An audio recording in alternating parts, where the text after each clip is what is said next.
Yo. What's going on, y'all? We're going to be doing a all signs for March 2026. If you're watching the playback of this, everything should be timestamped down below, so you can just go straight to your zodiac sign. If it just posted, however, you're going to have to give it time. It'll probably take a while before we get the timestamps up. But I'm hoping notifications go out because I've been uploading quite a bit. What's up, Anthony? Well, I was just live right last night, so it's been less than 12 hours. It's been less than 12 hours. Let's jump in though. Let's start first with Aries, of course. Actually, no, I said I would start first with Pisces. So we're going to go backwards today. We're going backwards. We're going backwards.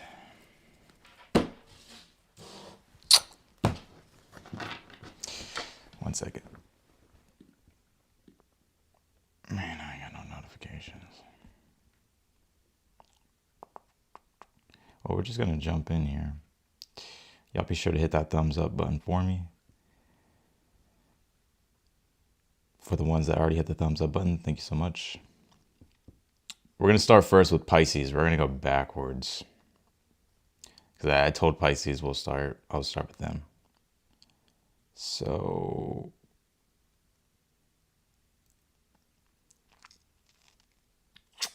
yeah, we're going to start with Pisces. We're going to be reading uprights. We'll do uprights. Let's see. What's going on with Pisces this month? Man, this is going to be a slow room.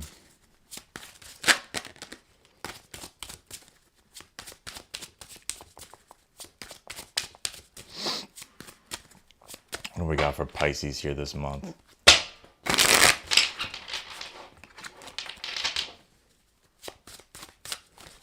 Fuck that. Hold on.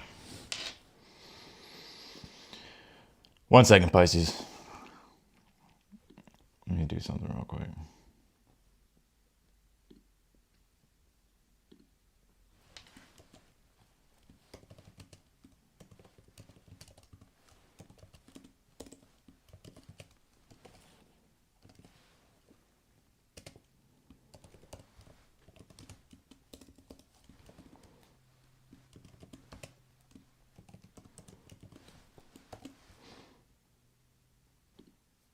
One second.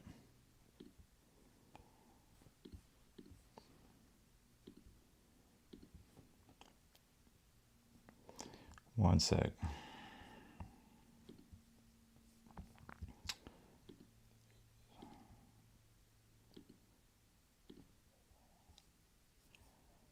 All right, perfect. Let's go back.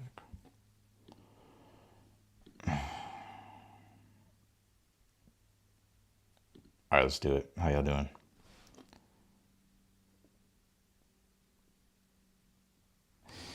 All right, let's do it. Yeah, hopefully, you're catching the live, but I don't have any notifications, so it's going to be a smaller room. But let's start here with Pisces. What do we got for Pisces? What do we got for Pisces here?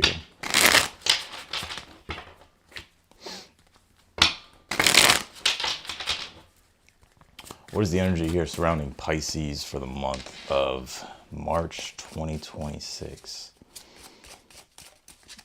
What do we got for Pisces? Pisces.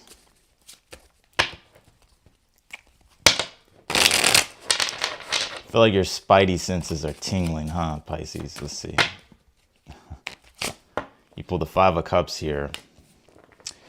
Oh no, Pisces. What's wrong? What's wrong, Pisces? It's your birthday month. Happy birthday to you, Pisces. Pisces, let's see. You and Aries. What's in your current energy? The Hierophant. What's your challenge? Well, I'm going to be real with you, Pisces. You have the Five of Cups here for the overall energy. I think there's some things here that you're working through. I don't feel like this Five of Cups is anything new. This is something that you've been working through here. Five of Cups can be an energy of sadness, grief, disappointment, the feeling of loss. Maybe looking back on past times. Maybe there's some regrets. You don't have to have any regrets, but maybe there is some regrets. See, some of you guys kind of like in a nostalgic vibe, like really reminiscing on the past. And it's not to say that you want the past back or anything like that, but it's just kind of it's just the energy of the whole situation, I feel, Pisces. But you're working through that with the Five of Cups. What's your challenge here? What's the challenge here for Pisces? Yeah, the Four of Pentacles. I will say your challenge for the month, Pisces, if I'm just going to be transparent with you. Four of Pentacles is an energy of like control. Right? I'm not saying it's probably for good reason, right? But I would be aware of control.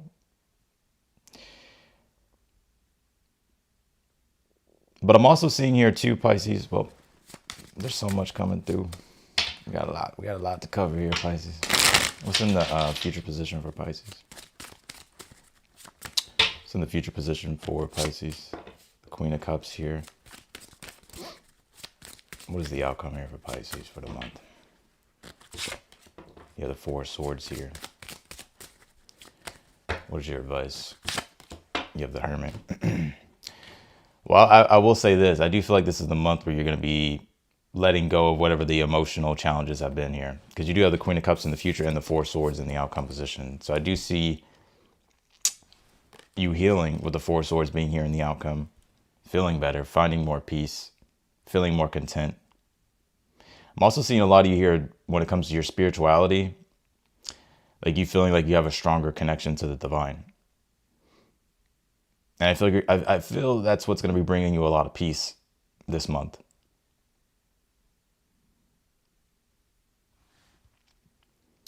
And I'm also getting this month, I get here, you have the Four of Pentacles here and your challenge with the Hierophant. This is going to be you're going to be working to obtain something here this month. Four of Pentacles and the Hierophant. You know, Four of Pentacles, Hierophant together can be, I'm just giving you examples, but you can apply it to your situation. It'd be like a certificate, degree. It's just something that legitimizes something.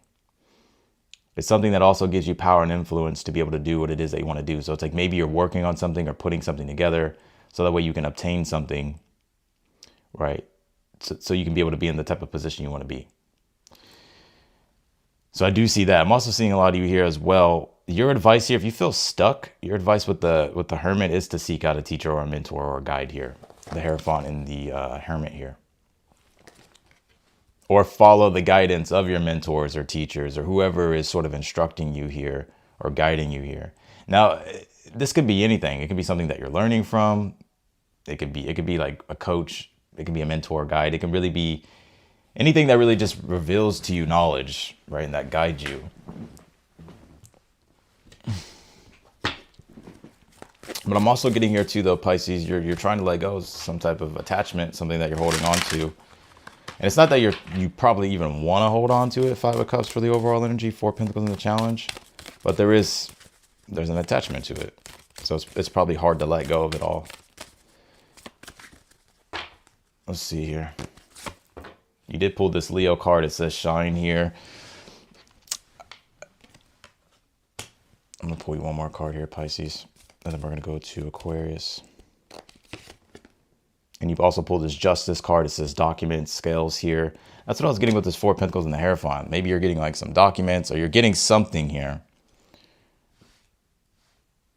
Or if you're trying to, or if it's something about documents or needing to get documents, I see you being able to do that here, especially with the Four of Swords, Queen of Cups in the future outcome position. But I would say with this Leo, I would feel like it's your birthday month. There's a lot of planets in your sign, although Mercury's going retrograde. But I still feel for you, it's time for you to shine, Pisces. To put yourself out there. Leo can deal with visibility. So if you want to express something or share something, or even get into that energy of like creative expression, the Leo energy is about like letting your soul shine and let it come through like your work, let it come through your presence, let it come through everything that you do here. Leo also deals with being your own confident authority when it comes to making decisions too. So if there's anything that you want to pursue or obtain here, I feel like all you need to do is just step into the attitude of confidence here, Pisces. Even if you don't feel confident, just act like you are. Just act like you are.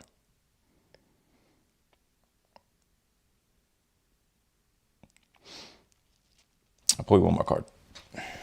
Then we're going to go to Aquarius.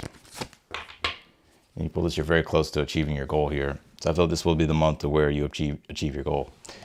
Especially with the Four of Pentacles Hierophant, you're going to be obtaining something, you're getting something, completing something here. Your advice, if you're in the process of completing something or obtaining something or getting something done, the Hermit's just basically seeing it through. Continue to study or continue to learn here. I see you feeling a lot better here emotionally, Queen of Cups. Four Swords in the outcome, making peace with the past and also healing. I'm also seeing a lot of you here having stronger boundaries, or you're being encouraged to have stronger boundaries this month. Especially with all this Pisces energy. I mean, you know how the energy is, Pisces. All right, let's do Aquarius. Let's do Aquarius. Hop into Aquarius. I don't want to start first with Aquarius. We'll do the tarot. What's going on with Aquarius here? Aquarius.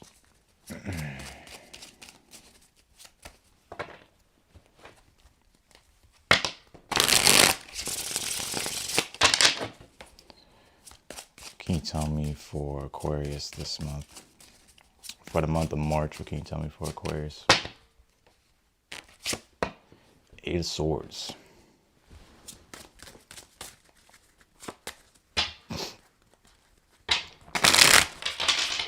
What is in the current energy here for Aquarius? Queen of Swords.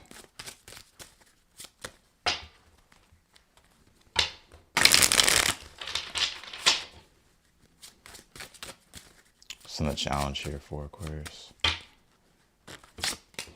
Page of Wands. What's in the future? You have the High Priestess. What's the advice? The Empress. Outcome, the Four of Pentacles.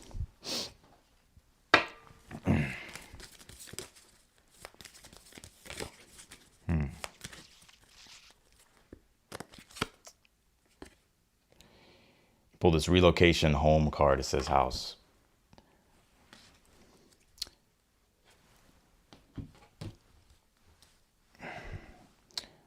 So I do pick up a move here for some of you this month, in the month of March, Aquarius.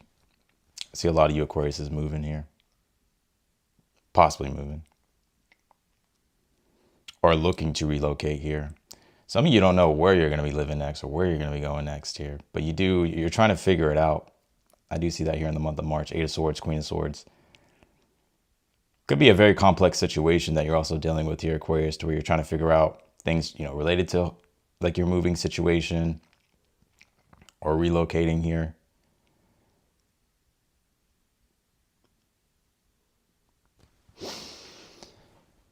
You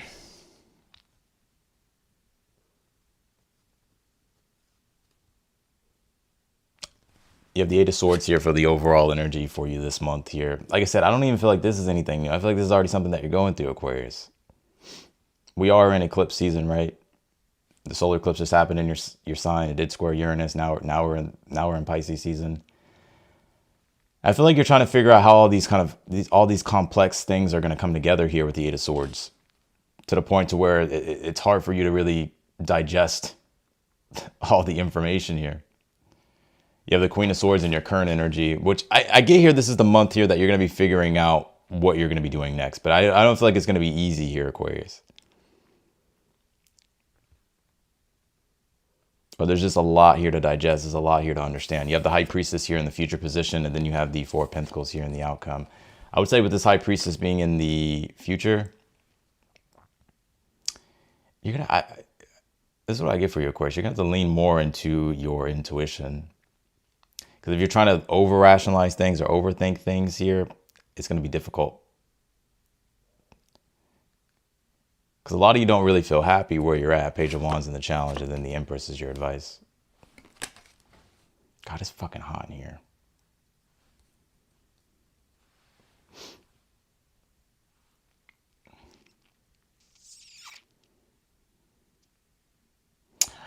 I feel you're being encouraged here to start to shift in a new direction, Aquarius. If you feel like you've outgrown things, or you feel like you're just bored, or you just feel like you're just ready for something new, I would go for it. Because I get here with this Page of Wands being in the Challenge. Page of Wands is all about being creative and finding pleasure, enjoying the creation. But I don't feel like you're finding that here. And that's why the Empress is your advice, is to start creating things, or to start manifesting things that you want here. The High Priestess being in the future position with this Empress. I feel like this is the month to where new things are going to be brewing behind the scenes. The High Priestess is like the gestation of the womb. So it's like new things that are happening underneath the surface, but haven't yet been birthed into creation. So I get you here this month really feeling things out. I'm also seeing too, some of you are going to be diving into the mysteries here this month, Aquarius. The spiritual mysteries. So you could be going deeper into spiritual topics, or even going down rabbit holes here, Aquarius. But if you've been looking to relocate, or if you've been looking to, purchase something or relocate, or to find something here for yourself, I do feel like it will happen, but it kind of feels like toward the end of the month, or going into April, with the Four of Pentacles in the outcome position.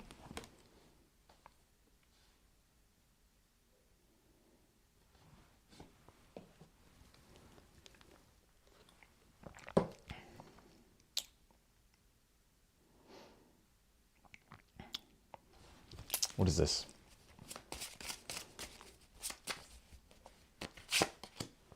You have the Death card here.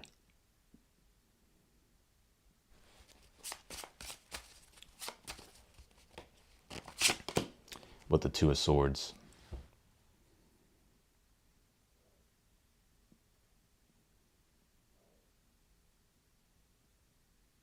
While the Four of Pentacles in the outcome.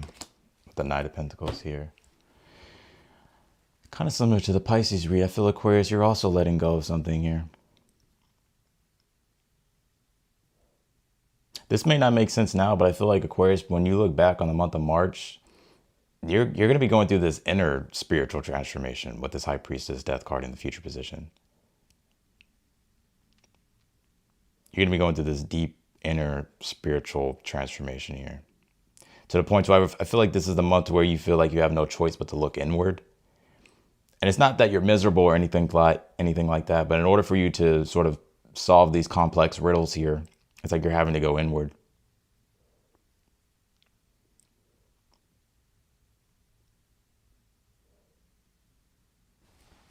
But I do see you, whatever it is that you've been working toward here, Four of Pentacles, Knight of Pentacles, I do see you being able to accomplish that or obtain that, especially if you've been looking to relocate, or if it's things pertaining to travel, things happening with your home life, trying to figure out, how things are changing or how things are shifting. I do see you being able to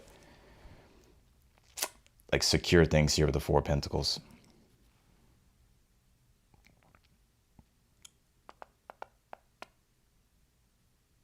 So that's what I got for you, Aquarius. Yeah, I gotta turn on the air. This is way too fucking hot. I'm getting irritated. I'll be right back. Y'all gonna come with me anyways. Y'all can hear me. We going to turn the air on.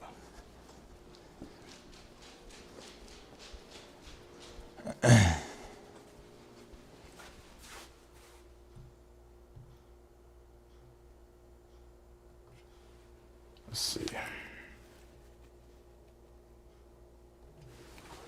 All right. Let's go, Neo.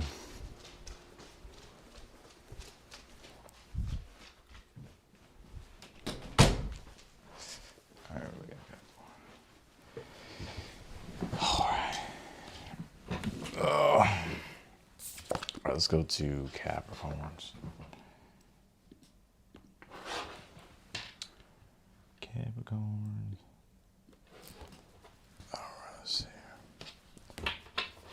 And it's a boring chat. I'm about to fucking get off of here. Where the fuck y'all at? I don't have any notifications. Oh, fuck. I said I was going to go live, so here I am. I went live last night, though. Like, late last night.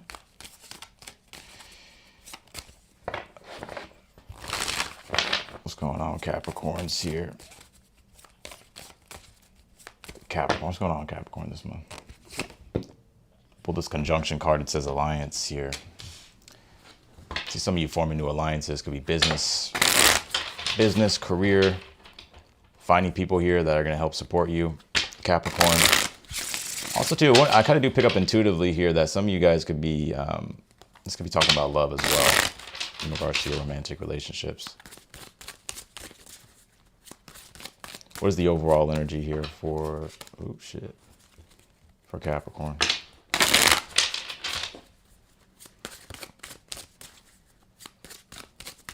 I know we have more peeps in the fucking vampire live. Maybe I should just go live during the vampire hours. Maybe that's my tribe, the vampires. Late night vampires. Nah, it's because I don't have any notifications. That's really why. I'll answer the super chat questions too at the end. What do we got here for Capricorns? What's the overall energy here for Capricorn? You have the Knight of Pentacles here, Capricorn. I feel like this is your vibe here, Capricorn. Knight of Pentacles. Slow and steady is winning you the race here, Capricorn. So even if you feel like things are moving slow, I feel like actually things are right on time here.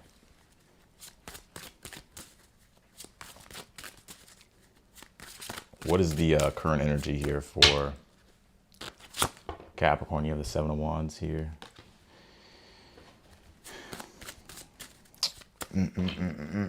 I would say the Seven of Wands is my card of standing up for what it is that you believe in, fighting for what it is that you believe in here, and moving forward with strong convictions or having strong convictions. So if you're ready here, especially with this conjunction card, to begin a new cycle or to plant a new seed here or to start something new just in general, I would go for it. It's interesting, the way I'm seeing this here for you, Capricorn, with the Knight of Pentacles is, I'm seeing the Knight of Pentacles is like a farm. There's already like things being produced here. You've already produced things. It's like there's beautiful things around you. Not all is bad here in this read. But it's also you getting ready to plant new seeds to add on to what it is that you're already doing here. Or something new is beginning here that's going to add to your, whether it's your money, resources, status, career, something that's going to strengthen your foundation. What's in the challenge here? You have the Queen of Swords here. Some of you, it's an air sign, Gemini, Libra, Aquarius. It doesn't have to be an air sign, it can be any sign. What's in the future position? What's in the future position here? You have the Queen of Wands. You have a lot of people here in your energy this month. That's why this alliance card came out. So this is going to be the month to where you're going to be networking, connecting with other people, forming alliances, working with your alliances, partnerships. A lot of things dealing with relationships here for you this month, Capricorn. And it makes a lot of sense because Jupiter does go direct this month, and it'll be in your 7th house of your relationships. So you could be starting to see more growth or surplus in that area. What's in the outcome here for Capricorn? Yeah, the Ten of Pentacles. You're on your way to making a lot of money. And I think I said this to you before, Capricorn. I don't know if it was your previous reading or the reading. It was one of your readings that I did for you not that long ago. I think you pulled the Ten of Pentacles. I'm pretty sure it was you, Capricorn. But I do feel like a lot of you are on your way to acquiring wealth. Knight of Pentacles, Ten of Pentacles. This could also be status and success. Anything that you're working toward, like your long-term goals here, Ten of Pentacles is being able to manifest that. And I don't think it's everything here, but it's like these things that you've been wanting to do and accomplish here, it's like you're doing it. But I do see business partnerships, business alliances here, working with other people. I see a lot of people here in your energy. Could be a fire sign, earth sign. I'm also seeing you with the Queen of Wands in the future position, being in a fiery temperament, being in a more, some of you may have Aries in your chart. You don't have to, but I get like an Aries energy that you're in. Very self-determined, but it's interesting because you're not like being forceful with things. You're more so just kind of in the flow and vibing here this month, Capricorn. I'm also seeing your confidence increasing here as well. What's your advice?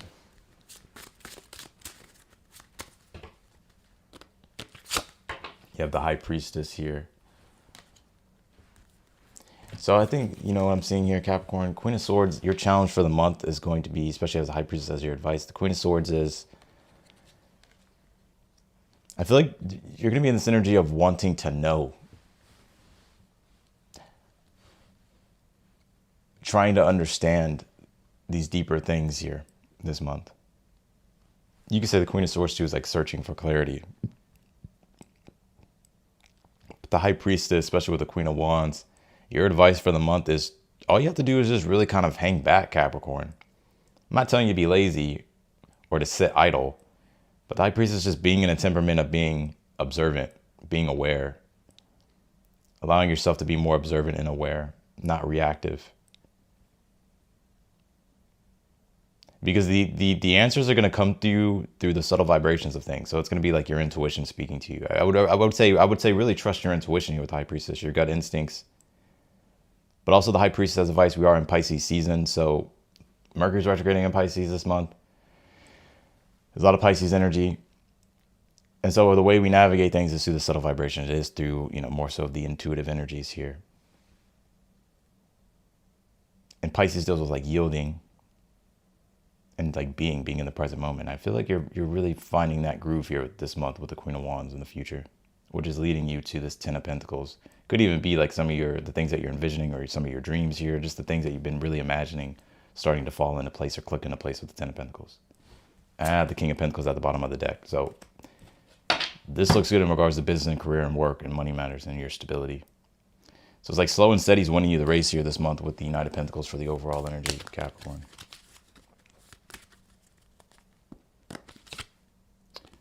Yeah, you pulled the Strength card. It says Success, Lion. Some of you may have Leo in your chart as well.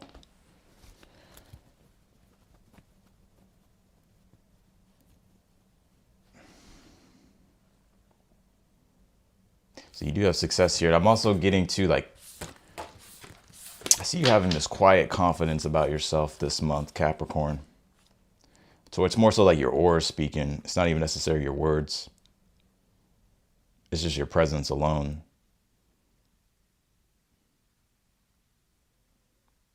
Some of you can make people reveal information just by being silent.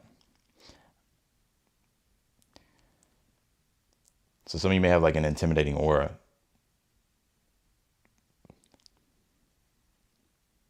When I say like reveal information, I feel people are intimidated by you, Capricorn, or they will be this month for some reason. So it's like you don't really have to say much. It's almost just like your presence. I don't really know how to explain this. Like your presence kind of pulls information out from people. They'll just tell you shit.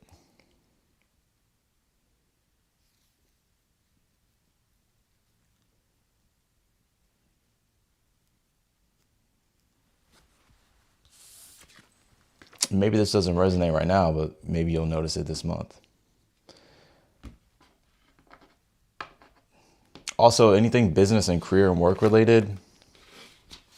I don't know if you ever heard of that saying, like he who speaks first loses, like in regards to, you know, the art of negotiation.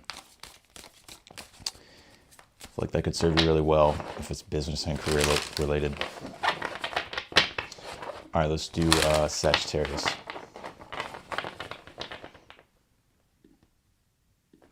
We're going backwards today because I told Pisces we're gonna start first with Pisces. So I told Pisces we're gonna start first. All right, let's do Sagittarius here.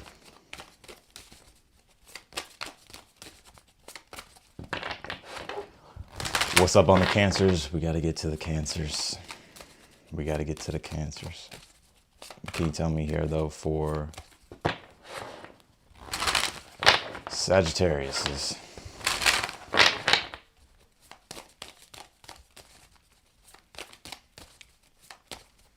Sag. Pull this 12th house card. It says introspection here. Oh shit, Sagittarius. A lot of information come off of this. See a lot of you here kind of wanting to detach or retreat from the world this month. I see a lot of you Sagittarius being like a hermit. It's like you're in your own little world here. And I think you're fine with that. Because I feel, the 12th house is very sensitive energy. So it's like you don't really want shit in your space. That's going to fuck up your vibe with this 12th house. Because I feel a lot of you Sagittarius could also be like psychics. You could be healers. But you don't have to be psychics. You're just very sensitive to energy. And it's not that you can't handle energies. You can handle energies, Sag. But I see you wanting to be kind of in your own world here this month with this 12th house card. Are you being very selective of like who's able to kind of come into that 12th house energy? Be sure to follow me on Instagram, because I'm about to upload like a 12th house thing that I've been having fun with. It's kind of going to reflect like the 12th house journey.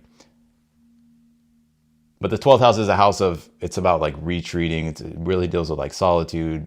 It deals with, you can say, spirituality. It's where you go also too to have a stronger sense of connection with the divine too. So it's like it has nothing to do with really the physical world. But I also want to say here with this 12th house card,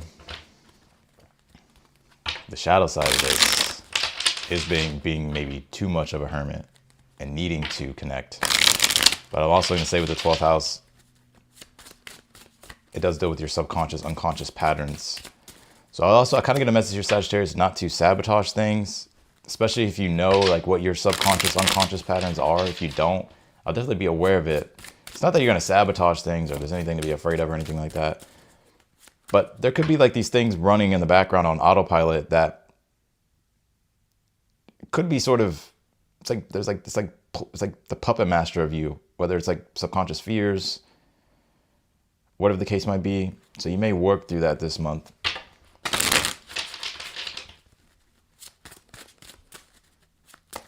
What's the overall energy for Sag? You have the 8 of Swords. I fucking knew it. The 12th house can be self-undoing, or it can be self-enlightenment. So self-undoing or self-enlightenment. But I get here with the 8 of Swords that, again, 8 of Swords is like what you're not seeing.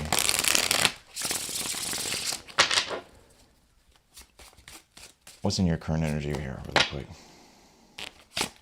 You pulled the 5 of Cups here. You're processing some stuff, Sagittarius.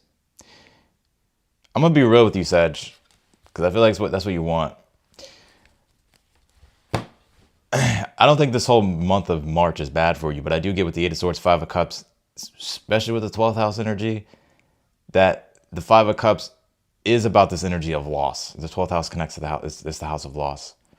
And it can be towards like your soul or parts of yourself is trapped in the past. You can say 12th house deals with like dimensions and stuff like that. We don't have to go that woo-woo. But I feel like some of you are with that woo-woo. And so there's like maybe like a reminiscing feeling, or just you kind of feeling stuck on something, or just processing something emotionally or spiritually that you're trying to let go of, but it hasn't been easy. I think you're trying to understand it on a deep level. And I'm going to say this on the other side too, Sagittarius. 8 of Swords, 5 of Cups can be to where you could be totally blind to some of these stories that you're carrying that's causing a lot of heartbreak and sadness in your life. So the 8 of Swords is like questioning like your belief systems, or questioning like truths that you think are truths, but they're really just like beliefs you've acquired through your past experiences that didn't go too well. What's the challenge here for Sagittarius?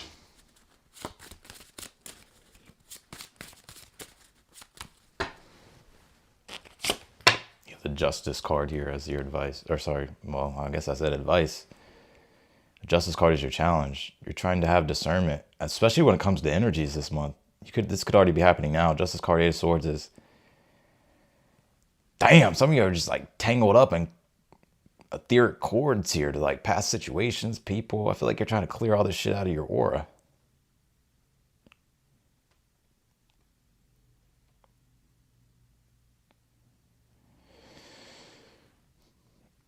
But I get you're trying to release something. Justice card in the challenge. So it's like you're trying to figure out how to go about it. It's complex.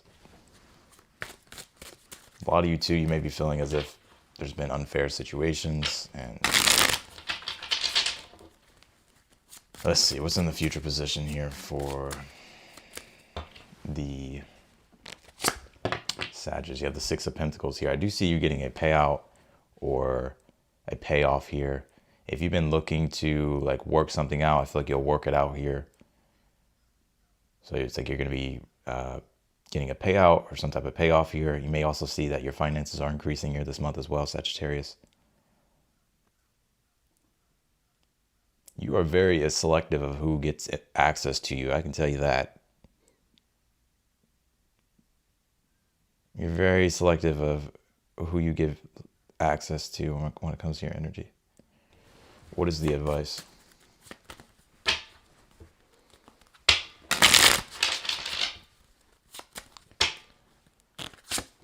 Yeah, the King of Cups here.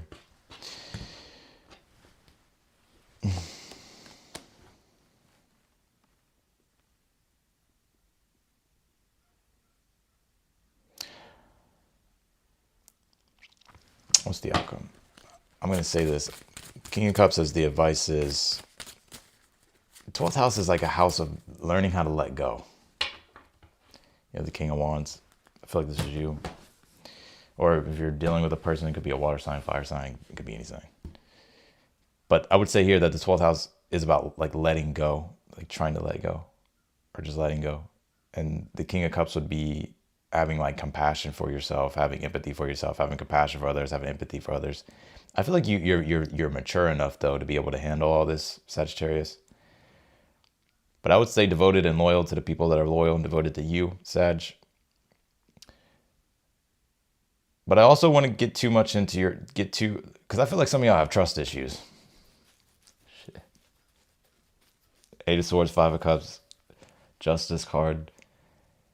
And that's what I was kind of getting in the beginning of the reading. It's like you may have, it's like you're working through maybe some subconscious, unconscious stuff. And it's like you're trying to like let go of those past experiences. But the King of Cups is actually asking for you to be generous and trust. Now somebody left a comment like, being generous and trust only gets you hurt. True, but if you have wise discernment with the Justice card, King of Cups, it's like, and you learn from your experiences, you can have better discernment about who you're generous to, who you give energy to. But a lot of times, like, if we just cut all access off to people, that doesn't really do us any good either. What's in the outcome here?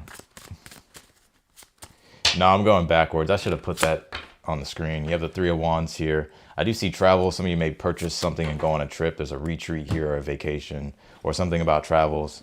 I'm even hearing something about like some use like a vehicle here. Six of Pentacles, Three of Wands. But 12th house can be vacation or retreats or dealing with retreats.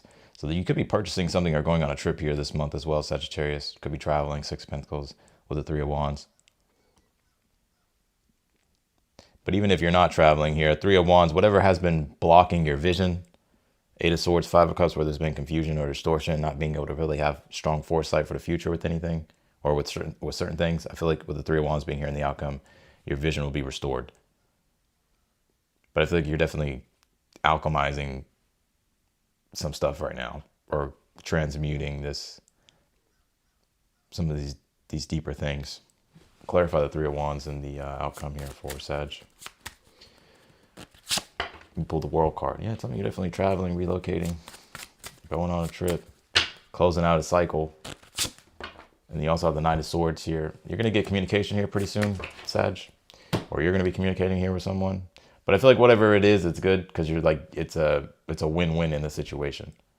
Also, too, there is some type of payoff or payout here. So some of you could be getting news or could be getting something in regards to money, resources here. I'm also seeing some of you here make a purchase as well this month. It could be in regards to travel or retreating or going to a retreat. Yeah, I started with Pisces. I'm going to pull you one last card here, Sag, and then we'll go to Scorpio. You pulled this Cunning Stealth card. It says Wolf here. Also, too, if you don't want everybody knowing your business, don't tell everybody your business, Sagittarius. I'm about to call you Pisces. Don't tell everybody your business if you don't want them knowing your business. Especially a Pisces season, shit can get messy. And Pisces deals with sensitive information, so if you don't want people knowing shit, don't tell them, because more than likely it's gonna spread like a fucking wildfire. All right, let's do Scorpio.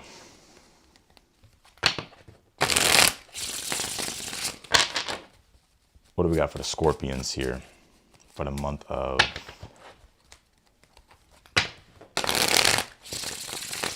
March?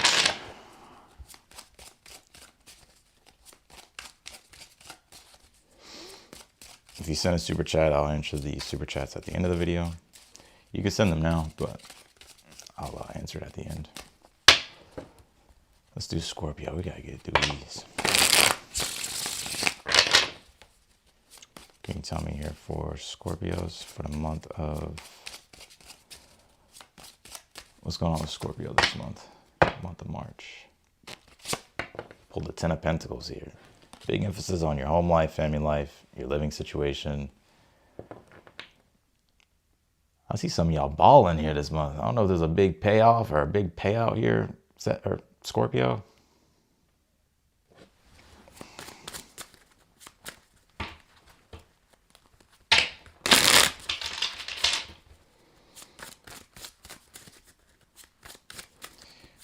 What's in the current energy here for Scorpio? You have the Temperance here. Kind of similar to Sag. Some of y'all could be traveling or on a vacation or going on a vacation retreat. You don't have to. But I would say if things have been oscillating, if you've dealt with extreme Scorpio, which you always do, I feel like you're finding a lot of peace and harmony and bringing things back into balance here, balancing out the extremes. If there has been extremes, I see you operating. I see you finding more peace. And also the Temperance deals with deep integration. Some of you are going to be integrating deeply, like ancestral, like knowledge here with the Ten of Pentacles here. I'm going to make a prediction here for you, Scorpio. This month you could learn something about your heritage or your ancestors here. This may not make sense right now. Ten of Pentacles can be like your ancestors, like your lineage. It could be like your bloodline, right? It's the Ten of Pentacles. So there's going to be a deep integration also happening here.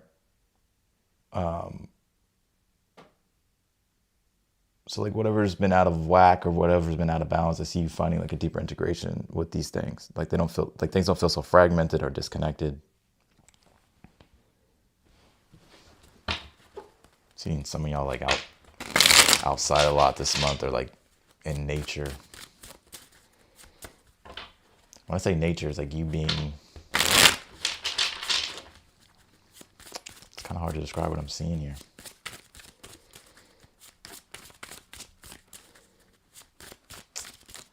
It's going to be like a beauty of like your environment here. So I don't know if you're like traveling or you're just going to be outside more. Like I just see you feeling way more connected to life. What's in the challenge? You have the Eight of Cups. What is your advice here? I feel like Scorpios are kind of just wandering here. You're not lost. You're not lost. Let's see. Some of you, it could be a move. That's the challenge. What's your advice? You have the Moon card here. I would listen to your intuition and follow your instincts here. I think it's important too, I'm going to say this, Scorpio, I would be aware of kind of falling into not fantasies, but being trapped in an illusion. And it could be what you're conjuring up in your own mind. Like the Moon card kind of wants you to look at the reality of a situation, or to make sure that you're staying in reality. How do I say this, Scorpio? Oh my God. I don't think it's going to be that big of a deal, but it's like Eight of Cups, like where we can drift, and the Moon card is like we can drift into like these illusions or these fantasies or these daydreams. So I'll be aware of that. But I would listen to your intuition and your instincts here with this Moon card as the advice. You don't need to have everything figured out. I feel like it's all going to like, the path's going to reveal itself here for you this month, Scorpio, with the Eight of Cups.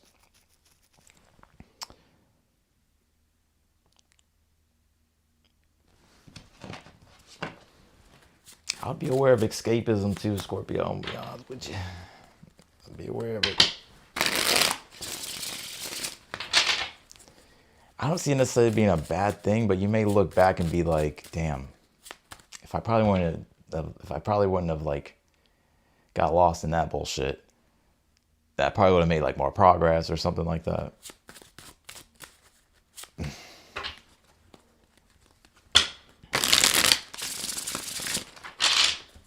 What's in the future position here this month for Scorpio? You have the World card. I definitely get something about a move or relocation. Some of you are maybe stressed about this. You're trying to figure out like what you should do next, if it's in regards to like moving, traveling, relocating. Also the World card though is like you're closing out big major cycles here. I mean, we are in the middle of eclipses, right? So, and with this Temperance, Ten of Pentacles, you know, Scorpio, you're going to integrate your shadow on a deeper level here this month. You're going to integrate a deep part of your shadow, which I feel like it's going to lead you to a lot of success. I don't know what this is particularly, but there's something here that, and it may not make sense right now, but when we hop into all this Pisces energy with the Mercury retrogrades and you got this fucking Nine of Swords at the bottom of the deck, you're going to be forced to go inward and look at something. So if there's been like fears of anything, or I don't know, it's just like your shadow. I feel like you're going to confront that.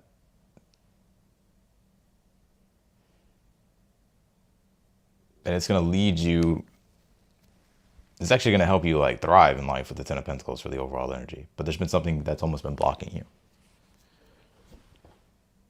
What's in the outcome here?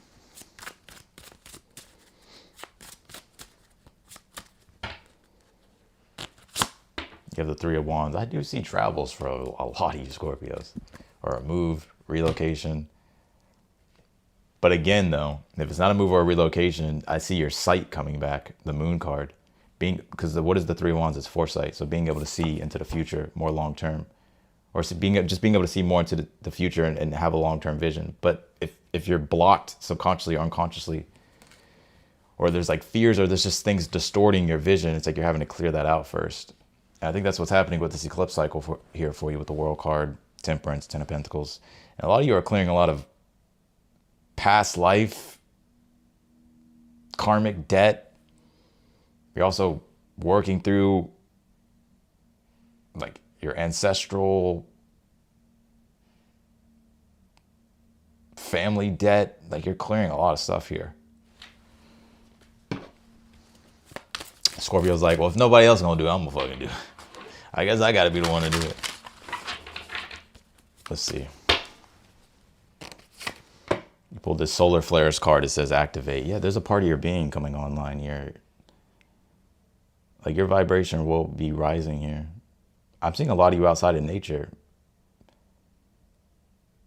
I feel like by getting outside of the house or just being out in nature, like soaking up the sun, just being outside, I feel like that's gonna help you here. Like get these. I'm gonna go there. We're gonna go spiritual woo. You're gonna get these cosmic downloads here. That's gonna activate a deeper part of your being, and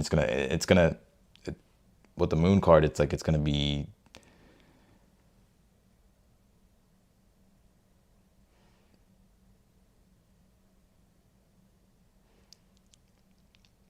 Things are going to come up to the surface, and you're going to have to integrate this energy. I'm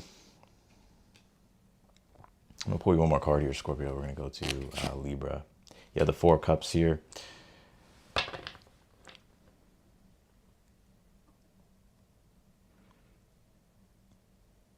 Whatever you were ignoring, I don't feel like you can ignore it anymore, Scorpio.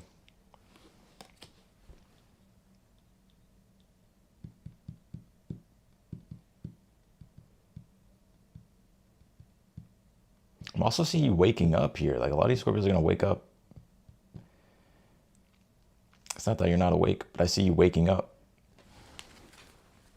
Like realizing that you only got one life, so you might as well make the most out of it. What's in the Three of Wands here in the outcome?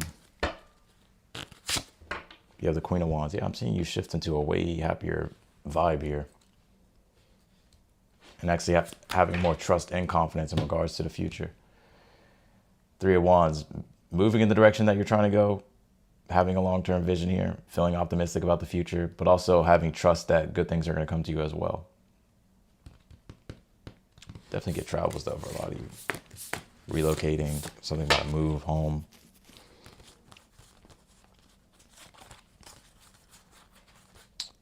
So that's what I got for you, Scorpio.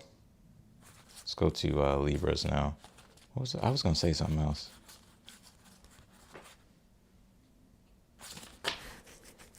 Well,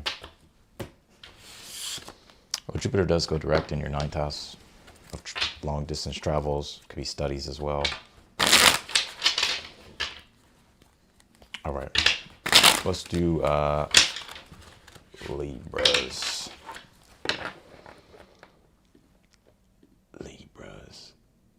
Let's do Libras here.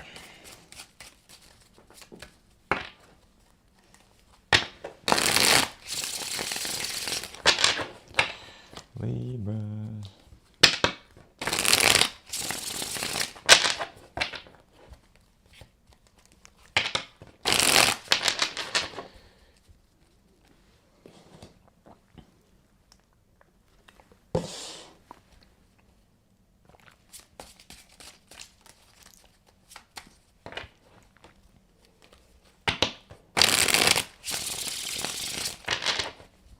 What's the overall energy here for Libras for the month of March?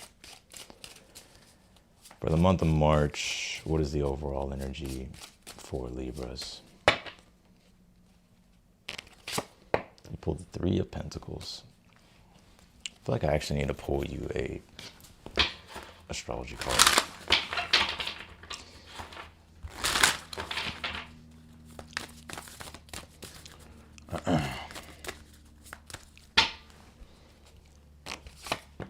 Pull this 8th house card. It says mysteries here.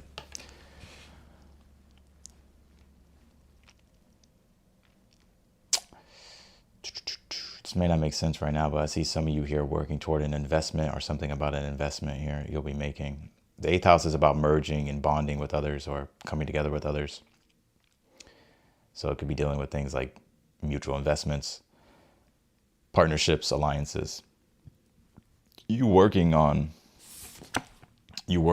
with people here this month. This could already be going on now. It's like you're working with people, trying to complete something, do something, build something, put something together.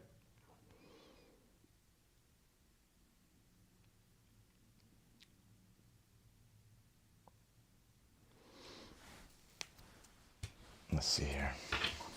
What we got for Libras?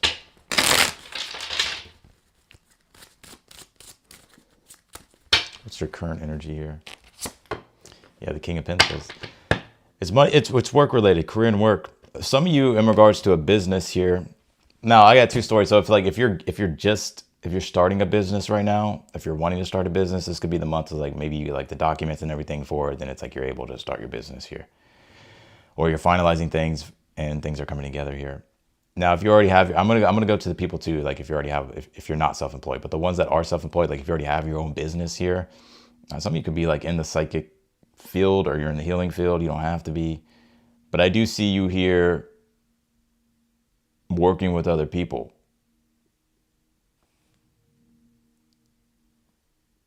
Collaborations here going on. This could be predictive as well. What's the challenge here? If you work somewhere here, some of you could be getting a raise, or you're going to be stepping into a position of authority when it comes to your work. So it's like you could be either getting a raise or you're just stepping more into like taking control of things. What's the challenge? You have the Queen of Swords here. What's the advice here for Libras? You have the Temperance card here. I would say be patient with the process, trust the process, especially with the 3 of Pentacles. If you're working with other people or there's other people involved, especially the Temperance, 3 of Pentacles together, it will come together. The Temperance deals with integration. Even if there's a difference in personalities, temperaments, styles, attitudes, behaviors, or whatever the case might be, the Temperance says that it will come together. All you have to do is just be patient with other people in the situation, participate, and everything will come together here. Because with the Queen of Swords being in your challenge, you may be trying to understand the direction of or just how to like put everything together, how to accomplish whatever it is that you're working on with other people here. And needless to say, you're not working with other people. and it's just you. Well, Temperance, as the advice is saying, like, to show up, participate, have fun with your creation, be patient with it, and also just allow for your true, real, authentic expression and creativity to come through. As long as you're in that vibe, I feel like everything will be good here. Because the Three of Pentacles wants you to channel your mind, body, and soul into your work. I'm also seeing with this 8th house energy here as well, that there's something hidden from you right now. But it's nothing bad. It's like something here that you're going to discover that's going to help you with your work. So if you're, especially with the Queen of Swords in the challenge, like if you seek, you'll find with the 8th house. But you're going to have to look. It's hidden from you right now. Some of you are like using like manifestation techniques here as well. I do see it. 8th house is the metaphysical energy.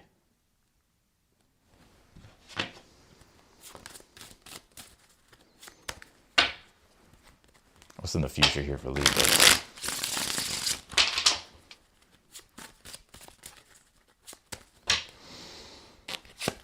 You pulled the Queen of Cups here. Who else pulled this in this position? What's in the outcome here? You have the Six of Pentacles here. Yeah, I feel like it's going to pay off here. Yeah, there will be an ROI here. 6 of Pentacles, 3 of Pentacles, King of Pentacles. So you could be getting paid good for something here this month, or you're going to start to see whatever it is that you're investing into, you seeing the ROI of it, the return of investment here, an increase in your money and finances here. I'm seeing you just feel, also I see you in a temperament of the Queen of Cups, to where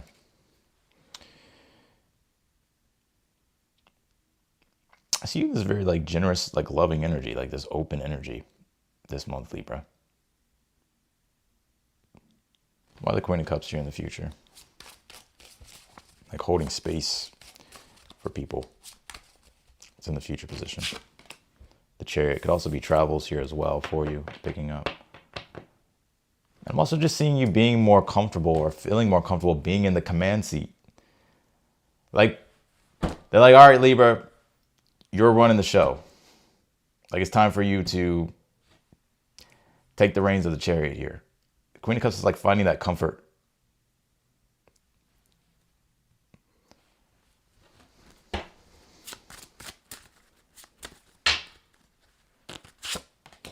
Yeah, look at this. 6 of Pentacles, 9 of Cups in the outcome. So I feel like you'll be very satisfied how something turns out. I feel like you'll be very happy. You'll probably even feel very blessed as well. Or just grateful.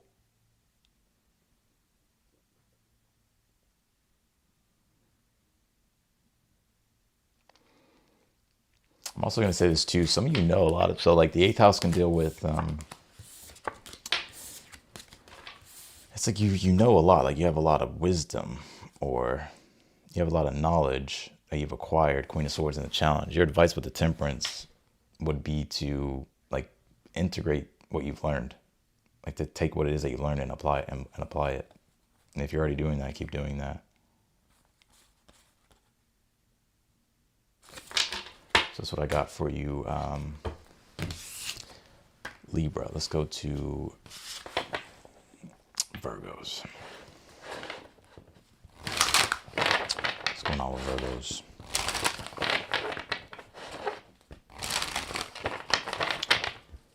Virgos.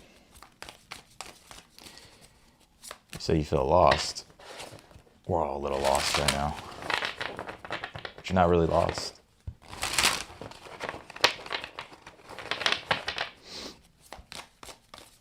No, I'm just kidding. You probably, I wasn't trying to like downplay your situation. Don't listen to me. Virgo.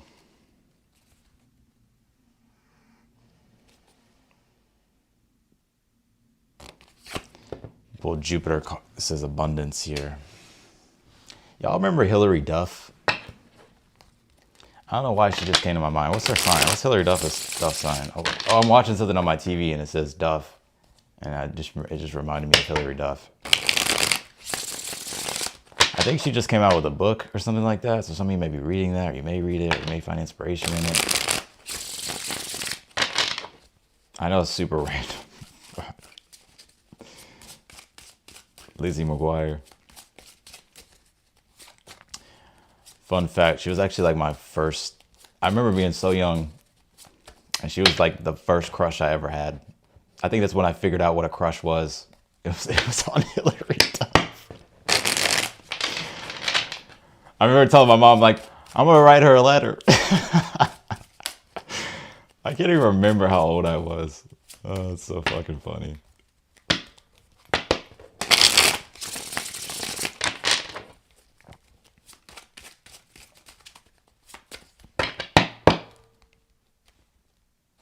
Let's see, you pulled Jupiter here. The Emperor. Some of you may have Aries in your chart. You about to boss up here, Virgo, this month. You'll see more growth here this month, especially if you have your own business with the Emperor. Also, too, with the Empress here, Virgo, you could be working together with another person, or let's just say you're involved, right? You and this person are definitely okay. Oh my God, I got a lot of messages here. If you're a parent, some of you could be. Oh man, where do I start with this? Let's start here first. This is the first message that I get. This isn't going to resonate with everybody, but I'm going to get to the other messages here, especially with the Emperor and the Empress and this Jupiter card. If you've been wanting to have children, you and your partner may plan for children here, because Jupiter can deal with being a parent. And it can also pertain to like things dealing with children, right? Because Jupiter ultimately deals with being someone who helps people grow, and parents help children grow, right? So I feel that some of you, it's like you could be, if you're involved, if you want to have kids, some of you are going to be talking about that, or like having a family or something like that. I do see that here, Virgo. If you already have a family, if you already have kids here, the Emperor and the Empress, I feel your guidance is going to be really key this month. Like the way you go about guiding or teaching here this month. So I would pay attention to that. But also, let's just say, okay, that's the first message I got here. I just see a lot of growth though for you in general, especially with the Emperor card when it comes to whether it's business, work, career. So if you've been experiencing like a flat line, Virgo, I feel like you're about to experience a surplus. So there is more abundance here.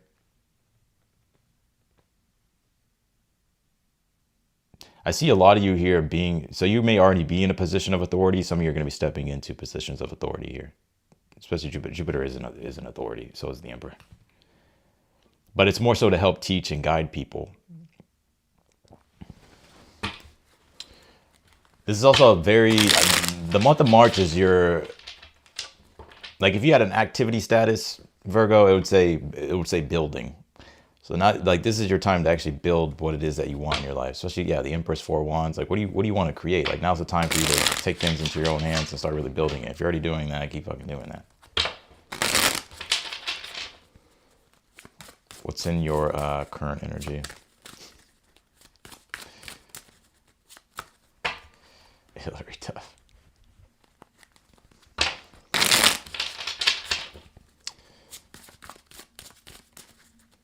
No, she's beautiful though. Hillary Duff is fucking beautiful. Let's see. What is the current energy here? You have the Queen of Cups here. I feel like you're holding it down this month, Virgo. I feel like you do it all. Like Virgo's doing it all. Not only are you able to step into like this super masculine energy, the Emperor, but you also can hold space too with the Queen of Cups in your current energy.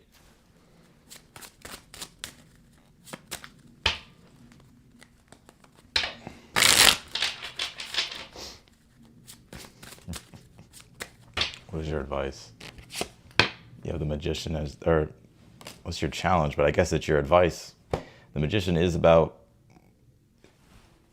especially because I pulled challenge / advice. The Magician can be like, it's an urgency. You don't need to panic. But the Magician is, if you're like, it's about instigating the change. Like, what are you ready to transform in your life? The Magician is initiating it. Some of you are initiators. You may have the channel of initiation in human design.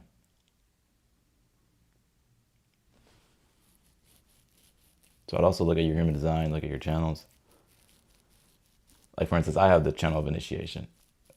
So you may have been initiated recently, or you're going to be helping people. You're going to be initiating people, being whether you're a teacher, mentor, guide, whatever the case might be. but also you just personally with the Magician. If there's like, this is your creative channeling abilities here. I mean, you don't have to be like a channeler or a psychic or anything like that, but anything that you're wanting to work on, now's the time to really use your skills here and start directing your energies toward what it is that you want to manifest. You have a lot of power in your hands at this time, Virgo. So if you feel like you haven't had a lot of power, I feel like this, you do, but I feel like this month will also show you like where your power really is with things. And you could be really leaning on your strengths and your advantages here. What's your advice? And then we're going to go to the future. God. That's too many cards. I can't deal with it. What's your advice?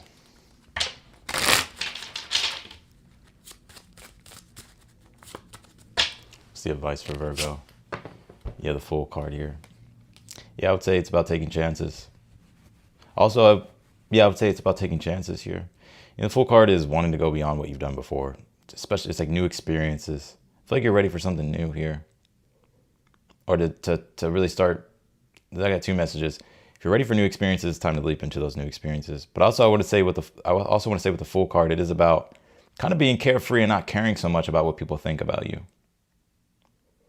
Or what people are going to think, or whatever the case might be. It's kind of just like living your life to the fullest. But, you know, being aware of not slipping into actually being a fool. What's in the future? You have the Queen of Wands here. Could be a fire sign in your future. Aries, Leo, Sag. What's in the outcome? You have the Four of Cups here. I don't get a negative energy off of this. I would say be aware of falling into like fantasies and stuff like that. But I think more so with the Four of Cups, I see you becoming extremely indifferent toward things. Like things that bothered you aren't going to really bother you as much anymore. But I'm also going to say with the Four of Cups too and the Queen of Wands, that if I was doing reversals, this kind of reminds me of like the Four of Cups, like reversed. To where it's like you're waking up and realizing that you can't stay stuck on the past, or you can't stay stuck on things that you don't have control over here, Virgo. So I'm seeing you really be kind of carefree here this month, Queen of Wands, or just being in the energy of confidence, trust. What's this Queen of Wands here in the future? You did pull the Nine of Wands here. Give me one more. With the Seven of Cups here.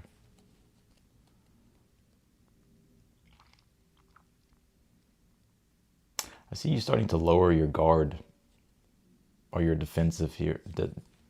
Defenses.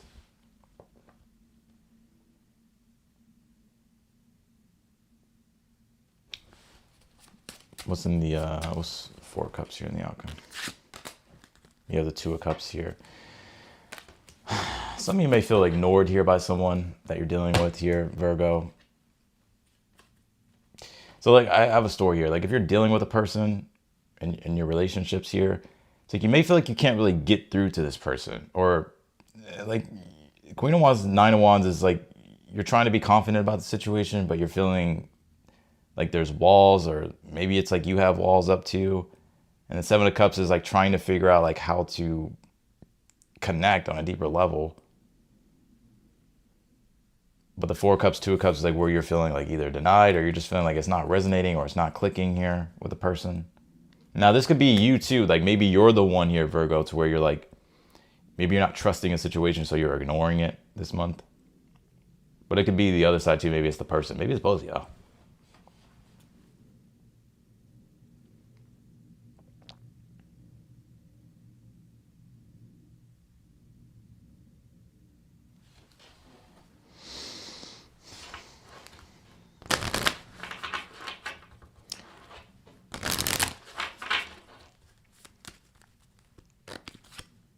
Yeah, I told you. It says love, new love. See, y'all just think I'd be saying, I know what I'd be saying.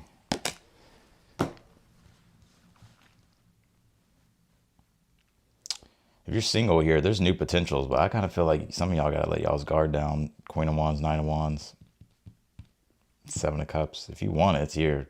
But I see you kind of ignoring it. Or if this is somebody that you already know, I still see you somewhat kind of ignoring it. or maybe you're feeling ignored. Because I feel like you're just so focused on this Emperor energy. Like you're so focused on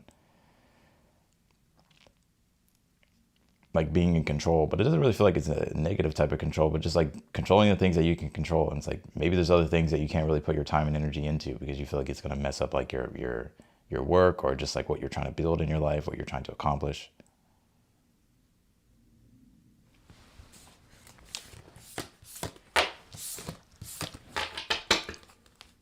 So yeah, that's what I got for you, Virgo. But I do see with this Jupiter card, if you've been feeling like a flat line, whether it's work, or maybe you haven't been able to really find the positivity or the optimism, I feel like that's about to switch here with this Jupiter card. Jupiter does go direct in Cancer. And yeah, so you could experience more, I would say more positivity, like just feeling like there's growth, and instead of there being flat lines of stuff, there's more surplus with things. All right, let's do Leos.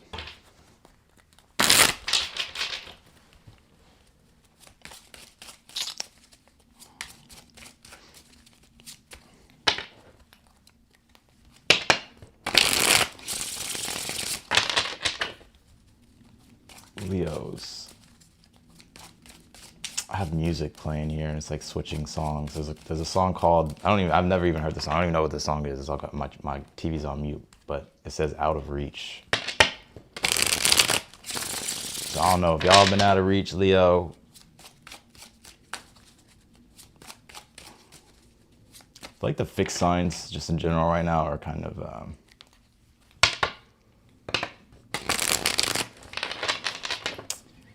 yeah, I don't know. I wouldn't be playing games with no fixed sign. What is the overall energy here for Leo? You have the Tower here. Oh shit.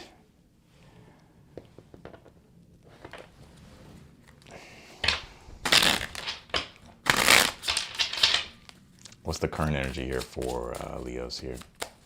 Current energy for Leos. Yeah, the Four of Wands here.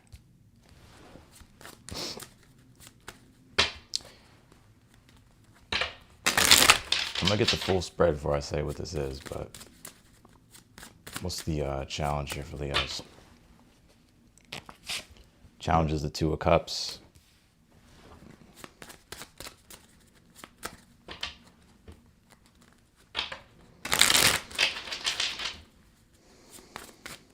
And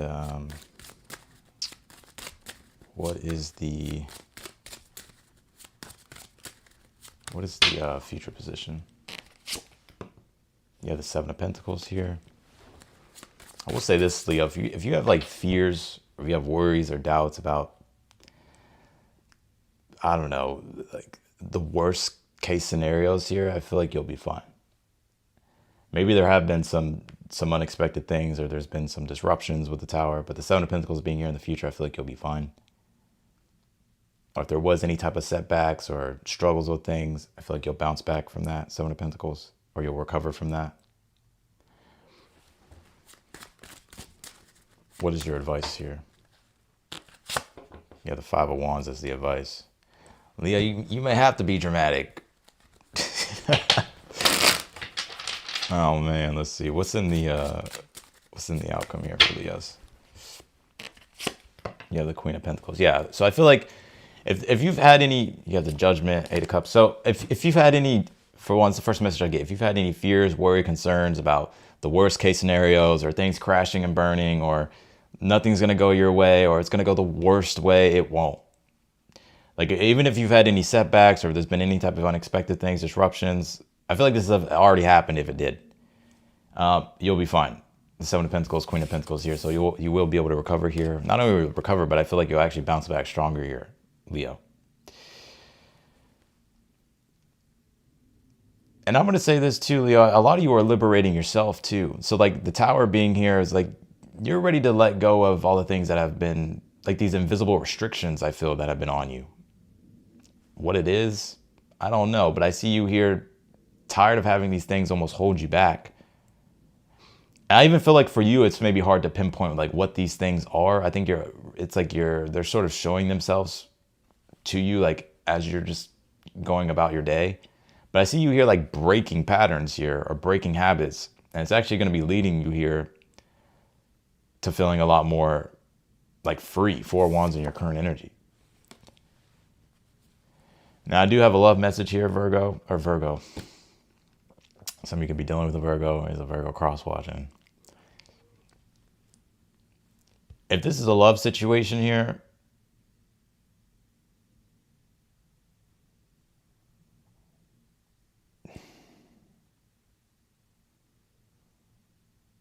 if you really want someone here, Leo, I would fight for this person or not give up on the situation. This could be to the cross watch over Leo. Maybe you two had a falling out the tower. Maybe shit hit the fan. I'm not sure. But the reason why I say, because you have the Seven of Pentacles, Queen of Pentacles, like if it's something that you truly value and you truly cherish, the Seven of Pentacles can deal with like not letting it go, right? So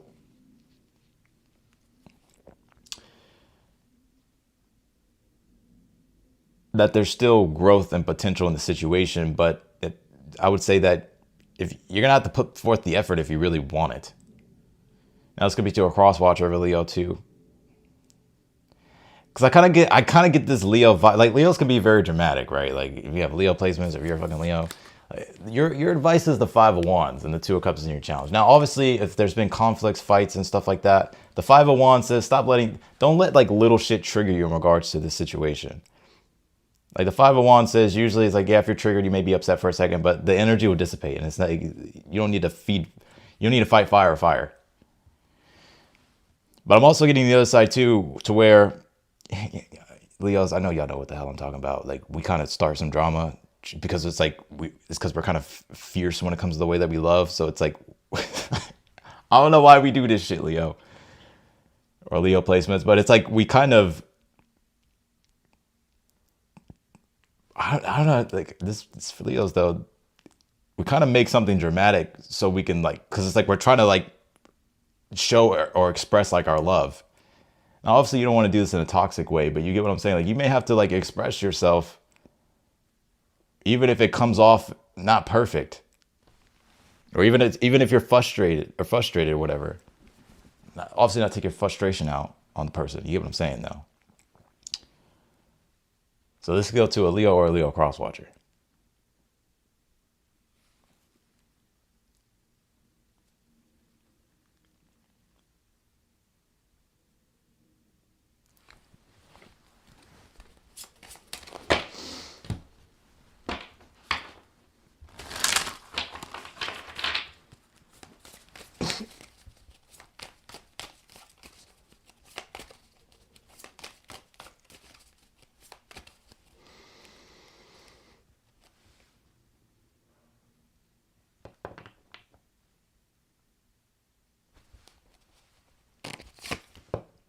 I told you it's this Juno partnerships. Y'all just think I be saying shit. I know what I be saying.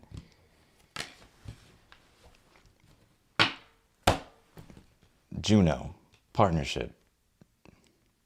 Some of you, if there's been any type of disappointments or disagreements when it comes to your business partnerships, you'll be able to resolve that and work that out. Or let's just say you got to fire someone, or someone got fired, or whatever the case might be, or you stop working with someone. You'll find like another client, or you'll find it's not be a client, but you'll find someone else to like network with, partner with. So that's what I'm getting here, Leo. Let's see. Clarify the Seven of Pentacles in the future. Such a Leo read. Clarify the I'm seeing a lot of you here, Leo, questioning a partnership here this month. And I feel like it definitely is very strongly love related. Because I kind of feel like a lot of y'all feel like this person's almost like your soulmate.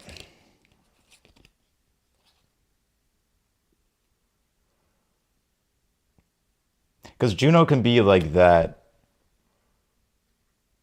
like that fantasy type of love, like that just the glory of like love. I should have merchandise that says that. I should just go make some merchandise after this. That's a good idea. Maybe I'll do that. But I feel like a lot of y'all feel there's a person here in your energy. I don't think this isn't new. This is someone that you already know. I think y'all both probably feel the same way. Or one of you do.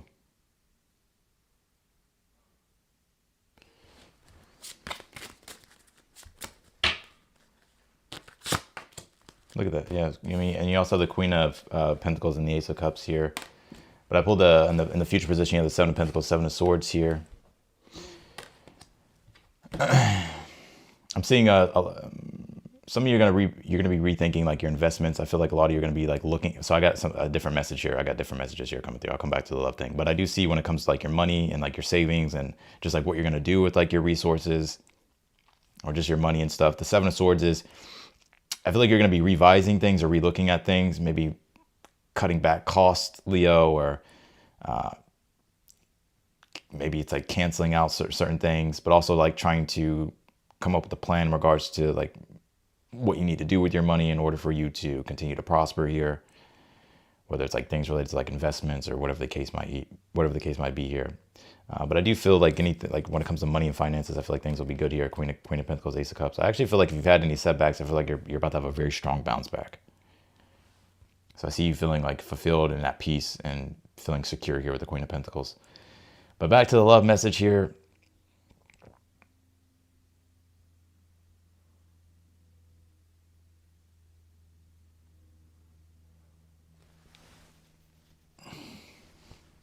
Dang, y'all stubborn, Leo. Yeah, you stubborn or the other person stubborn? Y'all both stubborn.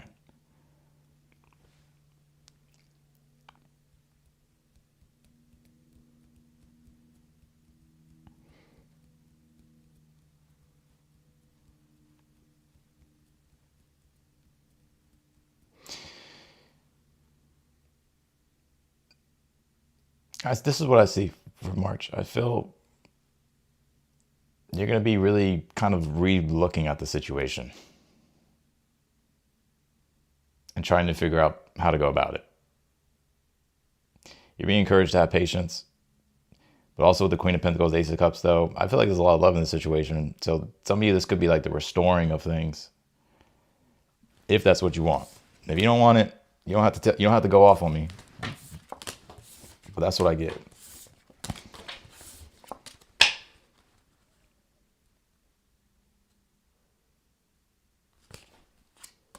Yeah, look at y'all.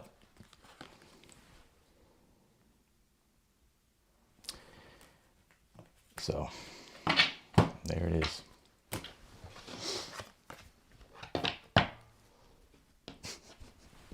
That's what I got for you, Leo. I feel like you'll be communicating with this person possibly this month. Page of Swords, the Lovers. If you're already like in communication with this person, like if they're like your partner or whatever, or like your person, I feel like the communication will improve between you two. But I would say with that Seven of Pentacles, Seven of Swords, it's very Uranus and Taurus, like Aquarius energy, to where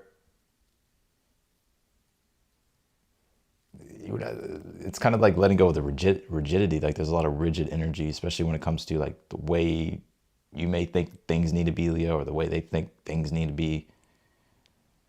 And there needs to be more of an openness. So that's what I got for you, Leo. Let's do Cancer. Such a Leo read. Oh my God. Cancers.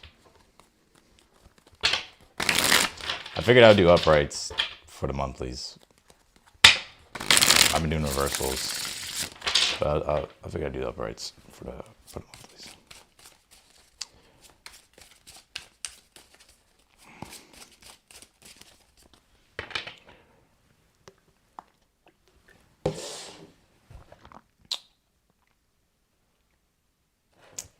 Cancer.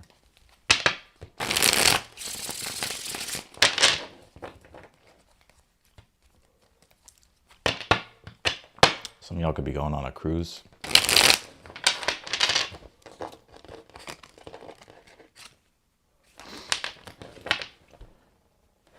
I got my synth wave music on, and one of the songs is, the song playing right now is Cruise by Time Cop 1983. Can we bring back the synth? I think I'm gonna bring back the synth vibes.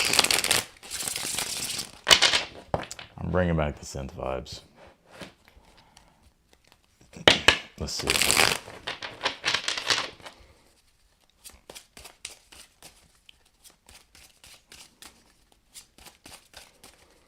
What can you tell me for Cancer for March?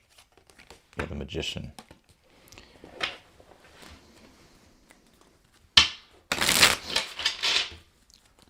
Seeing the Ouroboros here. So some of you are shedding a deep old layer of skin here. I feel like there's going to be a renewal when it comes to your creative energies here, Cancer. Let's see.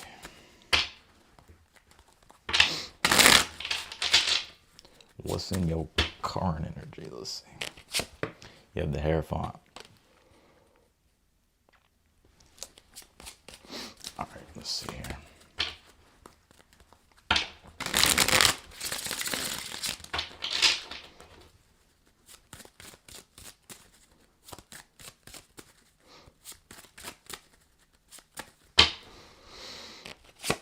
You have the King of Pentacles in the Challenge. This month, King of Pentacles, the challenge, things that you're going to be working through in regards to your challenge is business, work, and career related. Money matters, stability and security here. Doesn't mean that everything is bad here. What's in the future? You have the King of Wands here. What's the advice? Eight of Cups. What's in the outcome? Nine of Cups here. Well, I will say this. Eight of Cups is the advice, Nine of Cups in the outcome. You are walking toward a more fulfilling life here, or your wishes being fulfilled. You finding fulfillment where you feel like that fulfillment is lacking right now. And it could be particularly pertaining to money, resources in your career here. I'm also getting the message here too with the Magician and the Hierophant. A lot of you are going to be standing on business this month, Cancer. Hear me out. Because I feel with this Hierophant here, like the Magician is, I feel you're learning something. So the Hierophant could be like either you're learning from a teacher, mentor, or a guide, or you are a teacher, mentor, or a guide. It's just, it's wisdom here that you have. Like there's knowledge here that you have. And with the Magician here, it's like you're actually living true to these principles. So everything that you've learned or everything that you're learning, it's like you're going to be applying here with the Magician, which is actually going to be helping you here manifest and create the ideal future here that you want with the Nine of Cups being in the outcome position. So your advice with the Eight of Cups, if something isn't really in alignment with your values or you feel like you've outgrown something, whether it's career or business or work related here, that's what they call you Pisces. Some of you may have Pisces in your chart. Some of you may be chilling with a Pisces or there's a Pisces.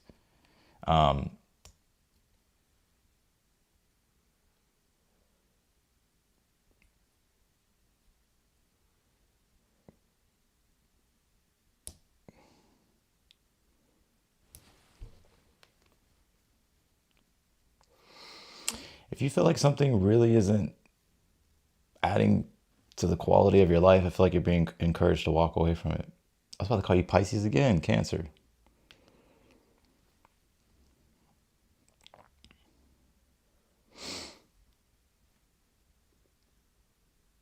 Now, for the ones, if you're not walking away from something, but you're just trying to prosper more, you're trying to make more money, the King of Wands being here in the future position, especially with Eight of Cups, is about like continue to pursue whatever your vision is here, Cancer. Because I do feel like you'll obtain it here with the Nine of Cups. It'll be like your wish fulfillment, or you just feeling like you're fulfilling like your wishes here. Because you're manifesting this very strongly at this time. And you may not be aware of this, but I feel like your manifestation powers are very strong at this time.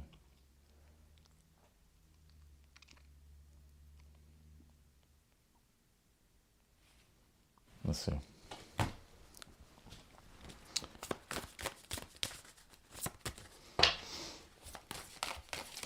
Don't forget that coffee. Oh, now we got people in here. I didn't have any fucking notifications earlier, so it was just dry. Shit was just dry. There's no energy to tap into. Pull this Vesta card. It says Hearth here. A lot of you are going to be... God, how do I explain this? Because this is like so spiritual, so abstract. Some of you either have Pisces in your chart, maybe you're dealing with a Pisces. I don't know. I mean, we are in Pisces season, but Vesta is about feeding your soul. And the Hierophant's like wisdom, knowledge, things that you're learning, and it's about how it feeds your soul.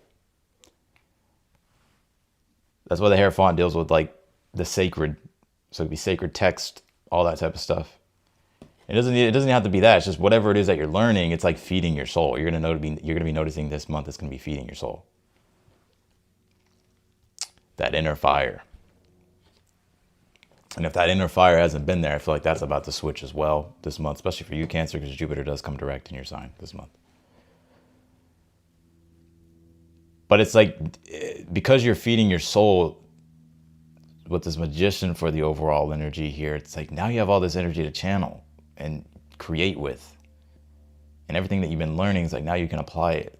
And things that you've been wanting to initiate, now you can initiate it. You're actually being encouraged here to let yourself wander. Not drift, but to wander. Like, let your imagination take over. You need to call your Pisces friend and have them, like, coach you, Cancer. Some of you, if you do have a Pisces friend, I feel like you should check up on them or whatever. I don't know why. The Pisces energy is coming through. But I think here with the Eight of Cups, this is about allowing yourself to wander. To be open to the possibilities, imagination. Don't allow King of Pentacles being too practical, analytical. What's realistic?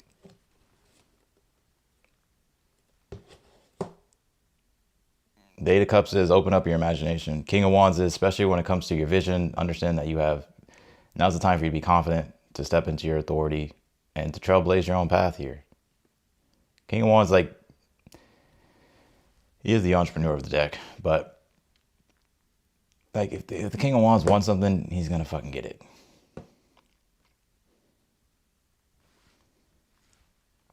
Especially if you're mastering something at this time, Eight of Pentacles, or if you've been putting a lot of energy and work into something with the Four of Pentacles here. I feel like you're about to accomplish something, build something, put something together here as well this month. And it's going to give you power and influence in your situation, especially if you're like putting together like a product or something like that. Some of you, maybe there's going to be like new products that you're going to be coming up with this month. Or maybe there's just going to be new things that you're going to be acquiring here. Whatever it is, it's something very valuable, and it's going to add to the quality of your life. Oh yeah, we just had a grand water trine. That energy was popping. It's coming off now. Like Venus is in Pisces is coming off the Jupiter, but I have a grand fire trine going on in my chart right now, so that grand water trine was just like, it's like, wow.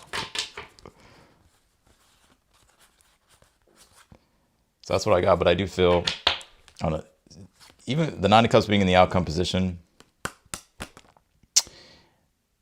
I don't even think it necessarily even matters about what's going to manifest for you materially, spiritually. You're going to be feeling content. And at peace and satisfied here with things. But because of that, I feel like that's also what's going to be helping you here manifest what you want on the material plane.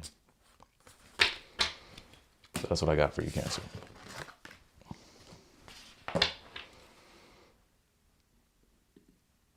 Oh shit, not Sag. Geminis. Oh my God, we got some people in here. I didn't even notice.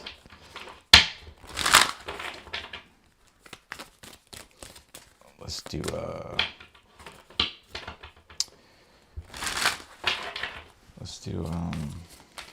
Geminis.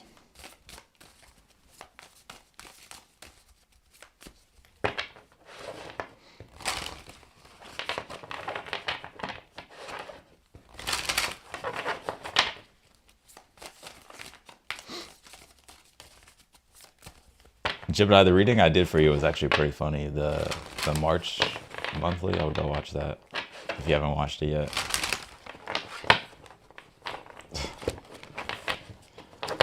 I feel like y'all doing too much, Gemini. Let's see. What's going on with Geminis?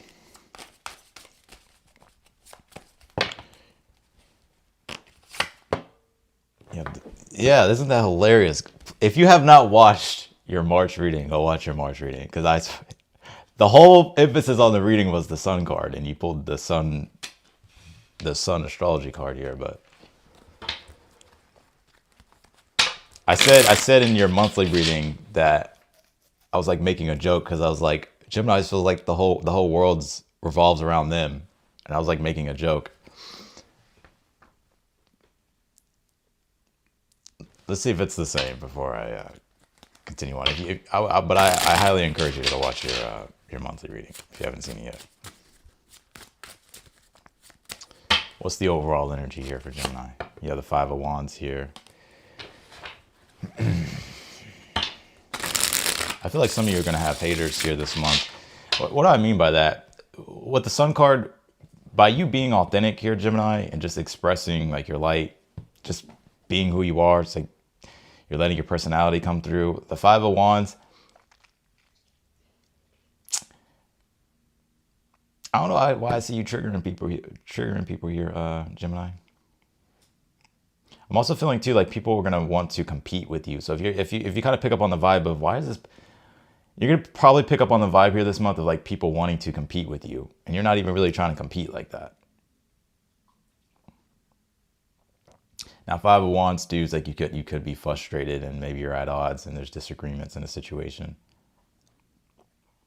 I see a lot of you though too questioning who you are, but it's not like you don't know who you are, but you're like when it comes to your identity, your core identity with the Sun, it's like you really want to tap more into that.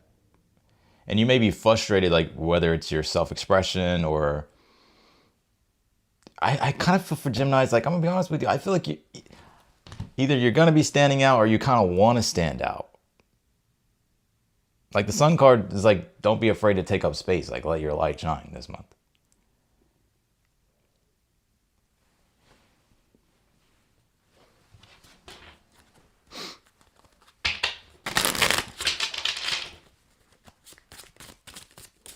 It's like Gemini's, now that Saturn and Neptune is out of Pisces and now it's in Aries, it's like Gemini's just got hit with like a big like it's like I'm seeing Gemini's in a way, if you're like confused or just lethargic, it's like now you got probably all this energy with Neptune, Saturn now in Aries. And it's like now it's like you're kind of reorienting yourself after kind of being like in a daze for a long time with the Pisces energy. But now it's like you're reorienting and you're also trying to find like, okay, now what can I start doing now? Like, how can I structure things? How can I start creating things? Because the Sun also deals with consciousness and being able to be conscious, being able to see, right? The Sun brings light. So I also feel like you're starting to see more clearly where you were once confused. What's in the current energy? You have the Six of Cups here. Oh, Lord. What's the challenge here? I do see those Six of Cups in your current energy. Simplicity, right? Simplicity. Like finding simplicity, getting back to more simpler times here. And let's just say you're not there now. Maybe that's what you want. Maybe you're tired of being frustrated. And it's like you're just looking for more simple energy or getting back to more simpler times. What's in the future? Judgment. Some of you may be feeling judged by other people. Five of Wands, the Sun card. I would also be aware of you not judging people too.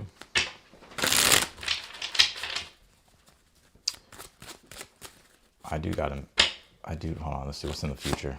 You have the Two of Wands. What is the advice here?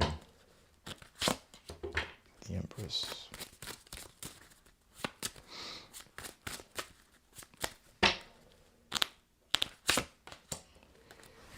You have the Three of Swords here.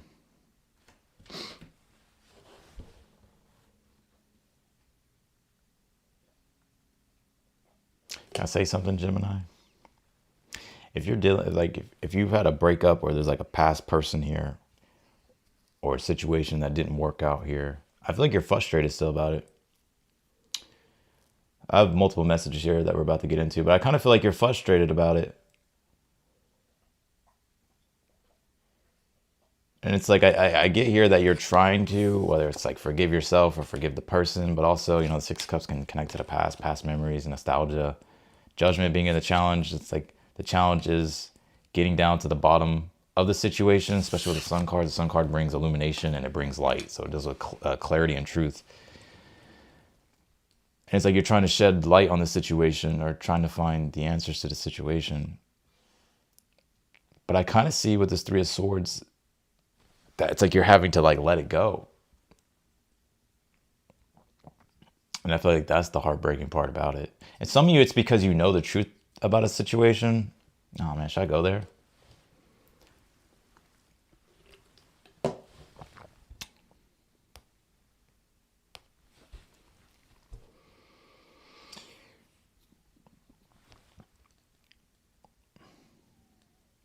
I feel like there's a forgiveness situation here.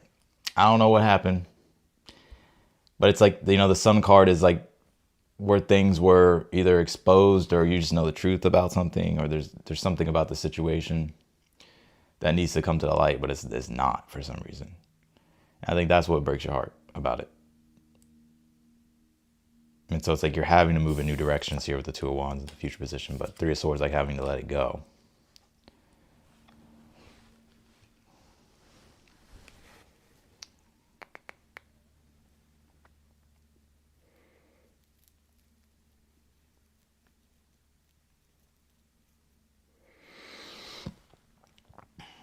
I'm going to come back to the love storyline here in a moment. But the other storyline I get here for you, Gemini, I feel like you are frustrated, Five of Wands. And you may feel like there's like these limitations on you. I don't know, maybe you have to kind of tap into like the Tommy Shelby energy and tell yourself you have no limitations. If you've seen Peaky Blinders. But you feel like there's these limitations on you, Five of Wands, Six of Cups. It could be things pertaining to the past or dealing with the past. I also think a lot of you are going through, like you're forgiving yourself, forgiving people, letting the past go. Your advice here with the Empress, though, Judgment and the Challenge.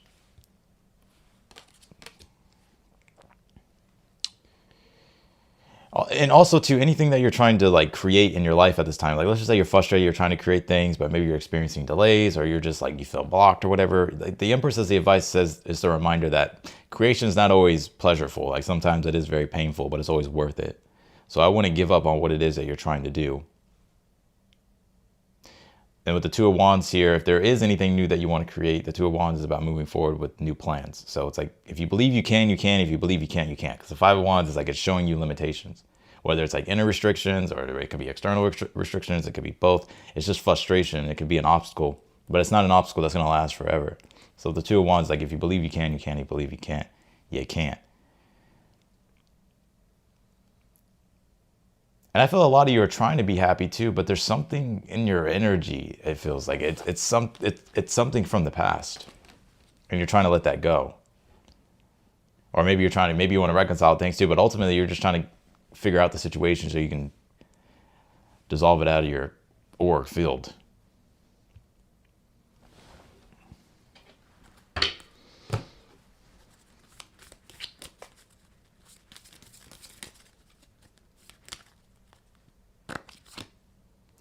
I told you, you pull this envy, protection, evil eye. I'm telling you, some of y'all got some haters. And I would say if this is a love situation here, it's because there's a third party influence in the situation. That doesn't mean there's a third party in the situation, but there's a third party influence that's working against the situation.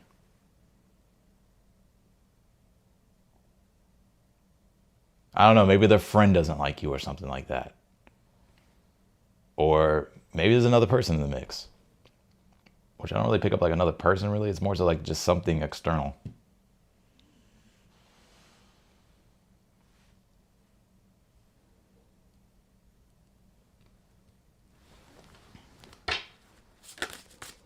Clarify the Two of Wands here for Gemini. The Fool card.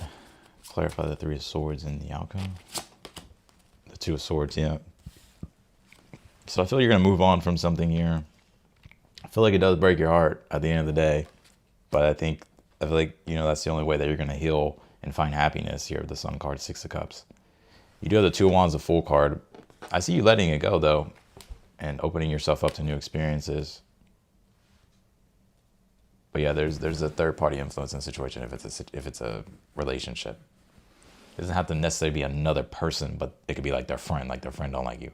Or maybe their family doesn't like you. And that really plays into this person's mind. Or maybe they got a fucking jealous, envious fucking friend that maybe they're unaware of is sabotaging them. Or did sabotage them. So, that's what I got, Gemini. Others of you, if it's not a love situation, I see you in this carefree energy in March, opening yourself up to new experiences, doing new things, having a good time. But I kind of feel like people are judging you for who you are. Or you have like haters here, people envious of you. I mean, it really doesn't matter at the end of the day. I feel like you're trying to have compassion and understanding for these people, but it almost kind of feels like you can't win. So the Three of Swords is just seeing the harsh reality of it, but not letting it influence your life and what you're creating as the advice with the Empress.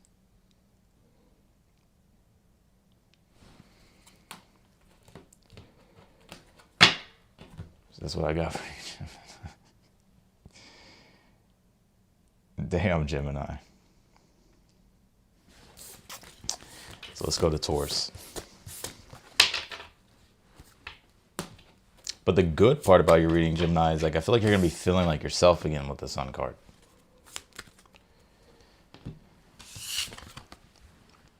So I think you're very confused about things for a while, or just maybe feeling disoriented, or maybe feeling lethargic, or like a lack of meaning, lack of inspiration. But I feel like what you're finding is, or rediscovering, is exactly those things again. So the good part is like you're getting that energy back more, while you're also kind of letting go of the past experiences of whatever happened. Let's do Taurus.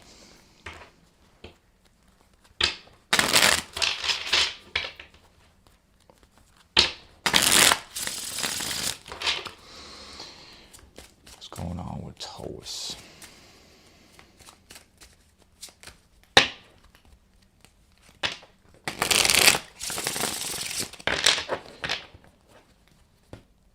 Taurus. I don't know why I just got this for you, Taurus. Some of you, if you haven't been like wanting to work, or you just been feeling like, man, like, I don't know, I don't feel like working, or just feeling bored, or just caught up in the same routine. You could change things, but it's more so like the message I was getting is, it's kind of like just having to kind of put on your bootstraps and put one foot in front of the other. It's kind of like your duty or obligation to like show up to things. And I think you know that. So like if you've been wanting it, so like I would fulfill, I don't know why, I would fulfill like your duties here. Or if you have obligations, just, you know, stay up to date with your obligations, uphold your obligations, commitments. Some of you may be wanting to bail for some reason. You're like, I don't want to do this. But it's kind of like you have to do it. So I'll be aware of that. It's not that you want to bail, but it's like you want to create as much space from it until you have to do it. It's like you don't even want to think about it for some reason. All right.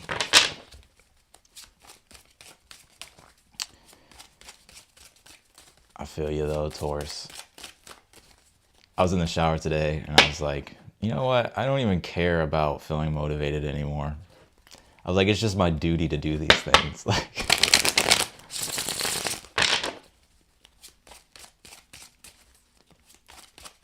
all right, let's see here. What do we got for,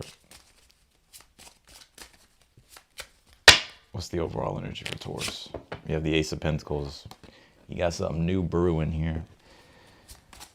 New opportunity that's unfolding for you. If you're looking for anything that's going to add, like that's going to help you make more money, I feel like you're going to find it or create it here this month with the Ace of Pentacles. But also I feel like there's a new beginning unfolding here for you in regards to just what's going to improve the quality of your life here, but also what's going to strengthen your foundation. So we'll see what this is about. Some of you could be purchasing something this month. Could be like some big purchase here.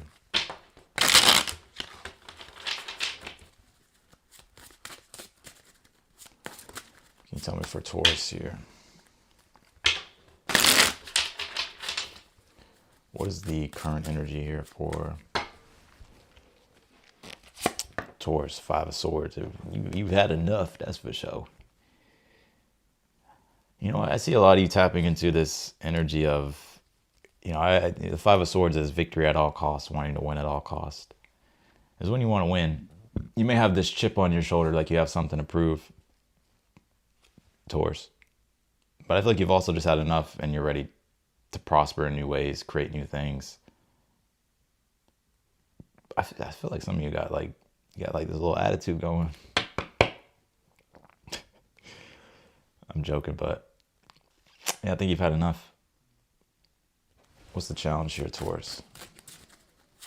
Also, too, I would say with this Five of Swords, it's definitely a month for you to really lean into your advantages, like take advantage of your advantages here. Like play to your strengths, use your strengths. Some of you maybe you get too caught up thinking about your weaknesses, but if you just, I would strengthen your weaknesses, but I think play to your strengths.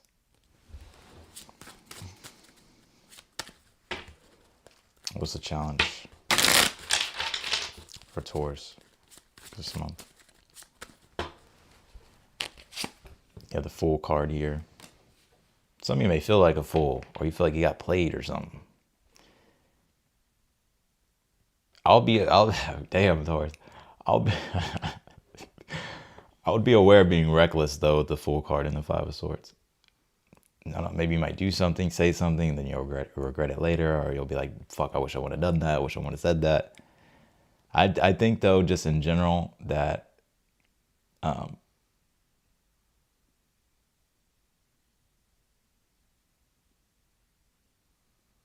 just feel like you've had enough here. I'm gonna see why. What's in the future?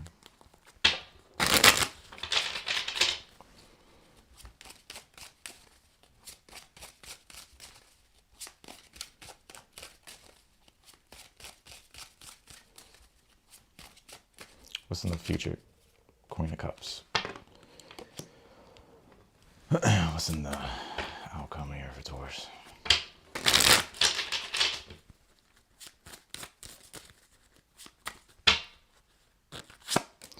You have the Hierophant. I feel like some of you are going to purchase something. You could also be investing into something here as well this month, Taurus. Could be purchasing something. Some of you are going to either come up, you're going to create a course or teach a course or purchase a course, be a part of a course. You're going to be learning something here, or you can be the one teaching other people. Some of you may enter into like a program here, or there's something about a program. But I would say the Fool card being in the challenge, you're just ready for new things. To the point to where it's like you're kind of irritable, or you're just kind of just ready. Like you're just sort of on edge a bit.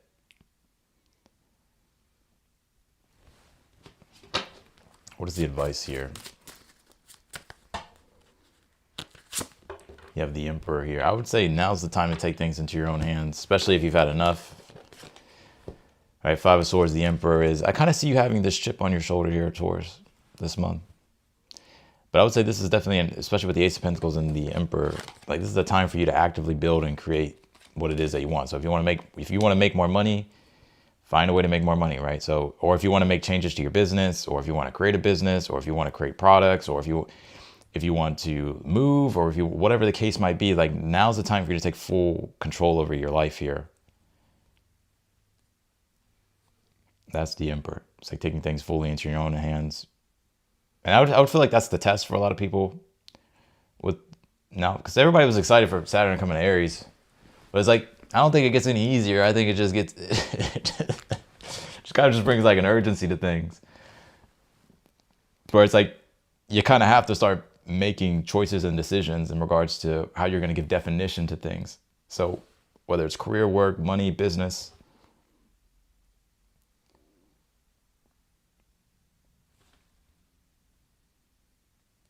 But I would lean into your strengths and your advantages. I don't think a lot of you Tauruses play to your strengths and advantages enough.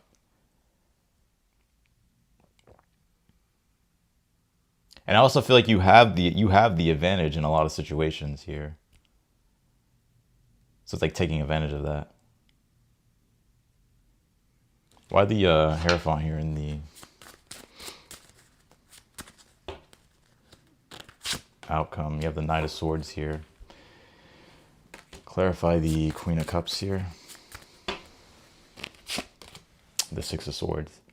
Well, whatever happened, you'll be disconnecting from and moving away from, and you'll find emotional fulfillment and emotional peace here. I do see a move for some of you Six of Swords, the Ace of Pentacles, so there could be a move on the horizon here. I just see you getting out of any type of turbulence or anything that you've dealt with that was extreme. Like you're moving away from that. I feel with the Queen of Cups, I see you feeling better. It's like, it's almost like your nervous system can like relax here. Because the Fool card is Uranus and it's in the challenge. Uranus can definitely disrupt the nervous system. It can make you just feel on edge. I'm also seeing you this month with the Hierophant Knight of Swords. Either you're going to be partaking in a course or learning something here. And I feel like this is going to help you grow a lot with this Knight of Swords and the Hierophant. Jupiter does come direct here this month as well, so that could also play into this. Or you can be the one that's the teacher, mentor, guide, and it's like you're going to start creating things to help other people. And some of you could even be launching new business plans or launching a new business product or even launching a new business. Or even if you're not looking for that, you could be seeking out an employer and you could be getting hired for something here. Ace of Pentacles, the Emperor, Hierophant, Knight of Swords.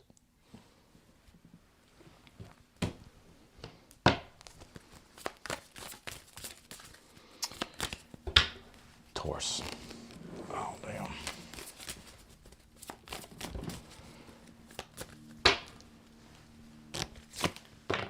Pull this Chiron card. It says heal. Some of you may have like a Chiron journey in your life. I don't know why I'm getting that.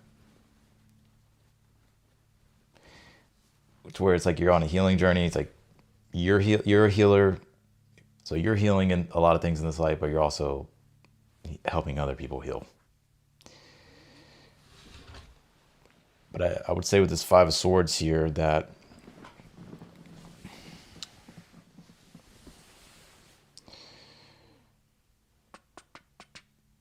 you should follow me on Instagram because I just uploaded something on Instagram talking about Chiron and how this Neptune, Saturn, how it is sort of filtering through this Chiron in Aries. I talked about it in the astrology video, but I just clipped it and put it on my Instagram.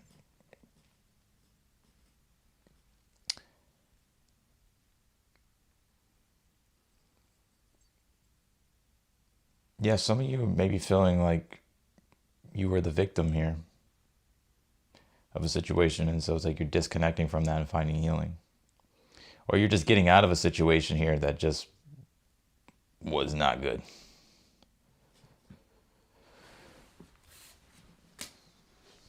I'll pull you one more card, Taurus.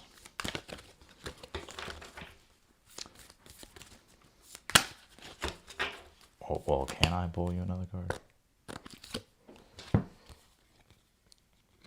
Yeah, you pull this Nourishment, Transformation. It's a scarab. That'll be this Queen of Cups, Six of Swords in the future. And then you pull this Strength card. It says Success line here. So some of you may have Leo in your chart. I do see you finding strength and success from the situation. But I definitely feel like you're being encouraged here to have boundaries or to set boundaries. And to start really leaning into your advantages and your strengths here. And now's the time for you to either capitalize on new opportunities that come your way or create them.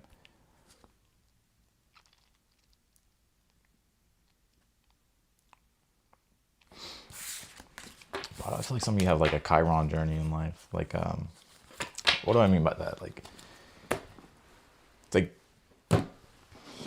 you could be a healer, but it's like it's Explain this. Yeah, it's like you could be a healer, or you're healing things in this lifetime, or maybe you're just at a point right now in your life to where it's like, I don't know why I get this. Maybe it's like something else, like past love, past love. It was past love, past life, like karmic issues that you're having to heal now. It's like coming up for you at this time now. So, all right, let's do Aries. Last but not least, I can't believe I did Aries last. I know y'all mad. Yeah, I mean, yeah, you can say the wounded healer. I was also like Chiron. It's also like where you're like extremely, like where things are extremely fragmented. It's like kind of putting together all the fragments.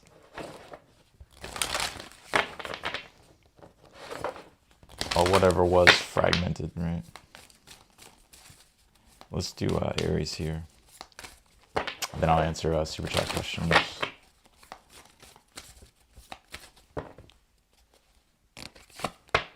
People just bring love into the situation.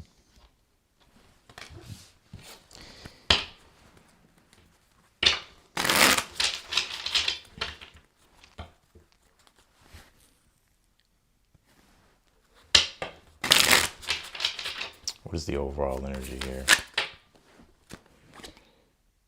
Queen of Pentacles wants to come out. What can you tell me for Aries here?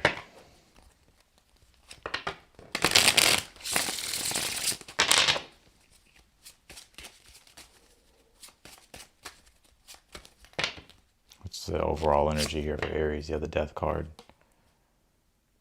Some of you may have Scorpio in your chart. Could have very strong Scorpio in your chart. You don't have to.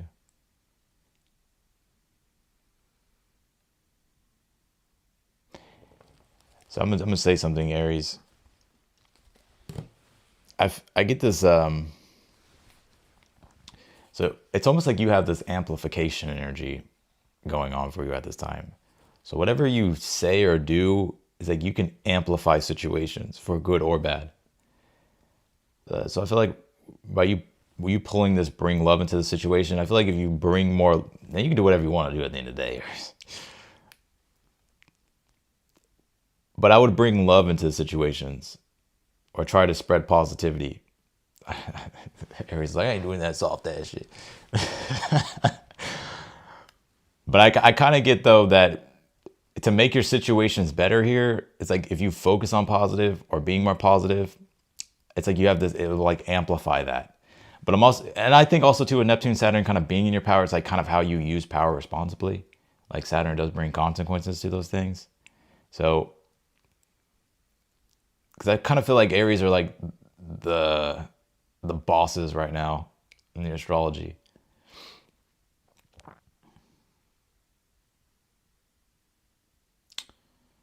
But I would just in general, I would just try to bring love into situations here. You have the Moon card at the bottom of the deck with this Death card here. So let's see what this is about.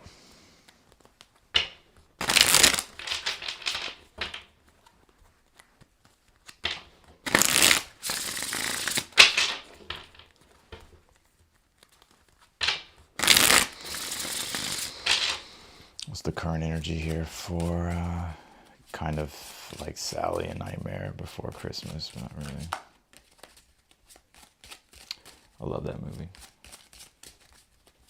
I just like that type of art. That's like my vibe. I was talking about this last night.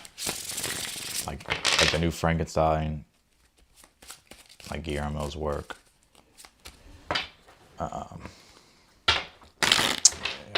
Let's see. What's the current energy here for Aries? Let's see. Will I be bringing back the mini reads soon? I thought about it. Maybe I should restock them. You have the Four Swords here, Aries. Aries, you're just kind of chilling, huh? Chilling like a villain.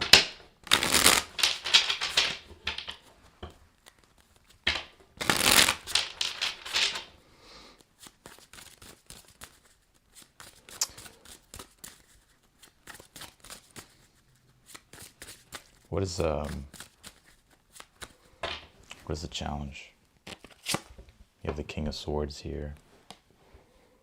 What's the future position for Aries? No, I would say Aries are bosses. I know you're trying to say that. You're trying to say that the Leos are the bosses. I think just the fire signs are the bosses in general.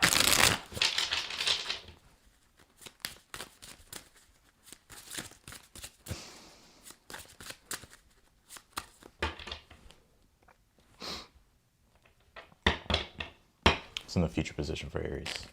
I think how frustrated. The song just came on. It says "Skip the Talk." It's by Euphona. I don't know. I just have music rotating right now. You have the Six of Swords here in the future. So some of y'all are just wanting to skip the small talk. You don't give a fuck about the small talk. You don't. It's like you don't have time for small talk. You're kind of done with bullshit or BS. You're over it. That's the advice. Some of y'all just want me to hurry the fuck up. The advice is the Emperor. What's in the outcome here?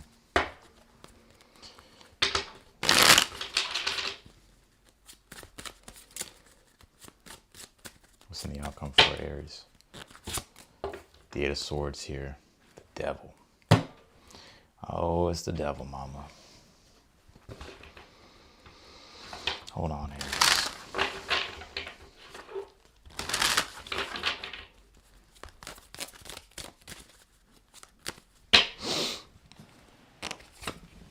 Pull this 12th house card, introspection here. The 12th house is a house of loss, like letting go. I don't know if some of you guys maybe have suffered a loss recently with the Death card for the overall energy. And so it's like you could be healing through that at this time with the Four of Swords. So I'll definitely be easy on yourself. Don't be hard on yourself. Like if you need to surround yourself with love, I'll definitely surround yourself with love. Just bring love into the situation. So the 12th house can be a house of like grieving and like loss and having to like let go of things. But I also just get in general too that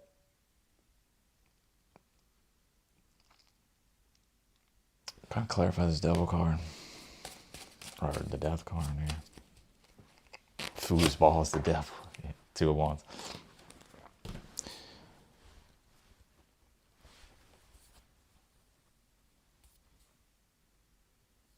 I feel like you're ending a lot of things here, Aries. You can say Death card's transformation, but I feel like you're ready to put an end to things. And whatever has ended, I feel like you just want it to stay ended. And I think you probably are going through this Death card archetype to where you also are going through somewhat of a transformation here.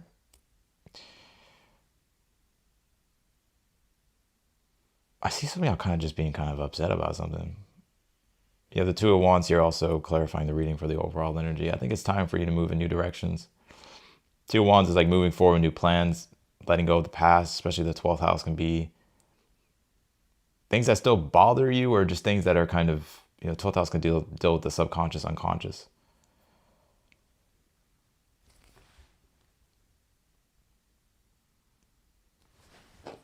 You have the Four of Swords here in your current energy, so I feel like you're chilling at this time. You could even be healing for some of you. I don't know if there's like a recent loss or you're going through a period of like loss or grieving. And if it's not that you're going through a period of like loss or grieving, I just feel like you're chilling. A lot of things are changing here in your life. I feel like you're changing on a very deep level too. It's like you're becoming someone new. I will say though, with the Emperor as your advice, I want to let the past hold you back here, Aries. Two of Wands and the Emperor is about you taking full hands-on control when it comes to what it is that you want and really just stepping into that Aries energy of like defining it for yourself and going after what it is that you want, like moving forward with strength. But I think this is I would protect your peace here. I would protect your energy, especially on a spiritual level here, especially with this 12th house card. Some of you may have a very sensitive vibe. Like you have a very sensitive energy. So it's like you sort of absorb energies really quickly. And it's not to say that you're sensitive, that you're weak, right? That's not what I'm saying.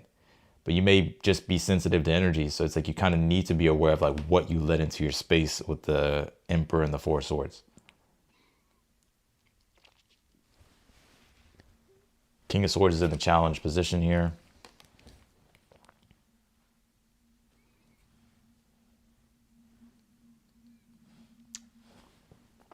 I see a lot of you extremely detached. I think Saturn is making you become like extremely detached.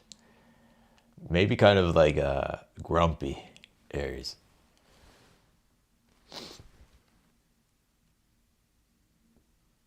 I feel like your challenges, you already kind of know what to do here.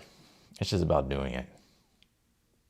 You have the Six of Swords here in the future. I see you detaching, letting go of things from the past. Also, I see you just getting in a better energy in general. Some of you, there's a move and travels here, or you could be traveling, or there's travels on the horizon here, or there's like a move here. But why do I see, though, with the Eight of Swords being here in the outcome position, it's...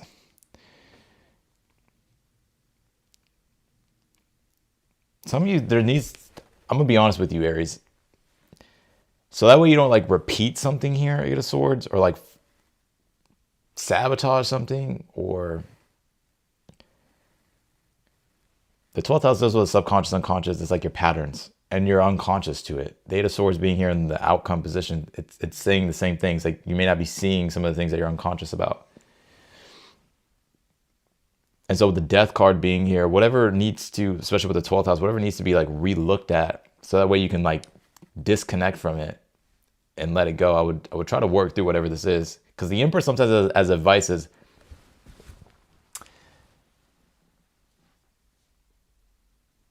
like the shadow side of it would be, it could be making you controlling, or it could just be making you like bitter or cold, or I don't know. Like when an Aries wrong, they can hold on. Like if Aries, like y'all can let, as easy as shit happens, you can let it go. But sometimes like if Aries are wrong, they will hold like a grudge for a long time. That's also why the Scorpio archetype is coming out here for the Death card. So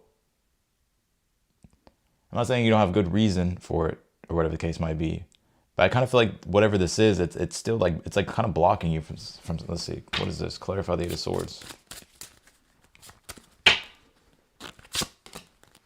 The Eight of Wands here. Oh my God.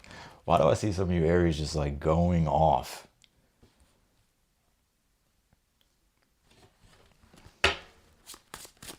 Also, don't allow yourself to be gaslit here by someone, Aries. If you feel like you're being gaslit, you're being gaslit.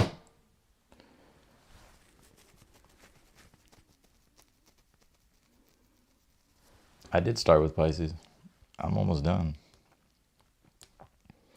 Start with Pisces, ending with Aries.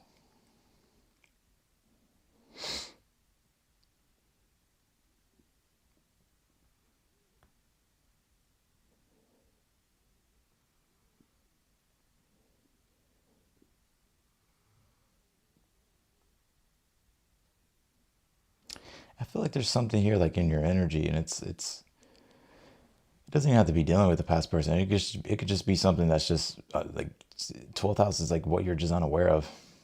It's the house of self-enlightenment or self-undoing. So it's like, but the Eight of Swords being here, the Eight of Wands, and the outcome, it's like you sort of like repeating something, or like being blind to something here. And I'm just saying it because I feel like whatever it is, it's like it's sabotaging you here in a way. I know I would check your other placements, Aries. I feel like this is not for everybody.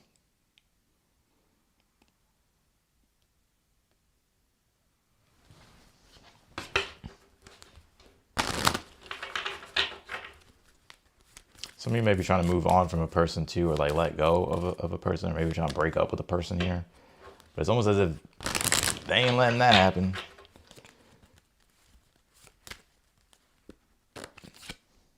Pull this inheritance card. It says male, old man here.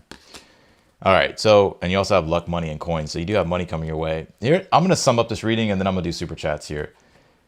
I have the first message I got, like if you're going through a period of loss, I don't know if you lost someone, or like if you're grieving someone here, I would be super easy on yourself here. Like I would give yourself love and compassion. I would surround yourself with love and compassion here. The 12th house deals with loss. You have the Death card here for the overall energy. And then you have bring love into the situation with an inheritance card. So now's the time for you to like really surround yourself with positive people here. If you need to take time to heal, like do that. Find, just kind of create a good vibe here for yourself. I do feel like, it'll get easier with the Six of Swords, Page of Swords. I wouldn't have any regrets about anything. This is very specific. I don't think this is going to, like, I'm going to get to the other message here, but this is what's coming through. The Eight of Swords being here in the outcome position with the Eight of Wands. I would try not to have regrets about anything. I would try not to have regrets about anything here. I think it's just time, just I wouldn't let it control your life here. Now, others of you, if there's just something coming up here or something here that you're trying to let go of, you may have to, with this Emperor card, like you have to take full control of the situation, which that's very easy for you to do, Aries. So you have to take full control over the situation and disconnect from it.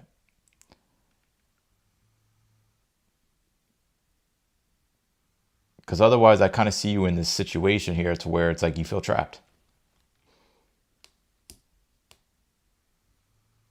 And the Six of Swords is kind of like needing to get out of a situation. So like if you're in a situation and you know the situation is not good for you, Aries, I would just like to get away from the situation.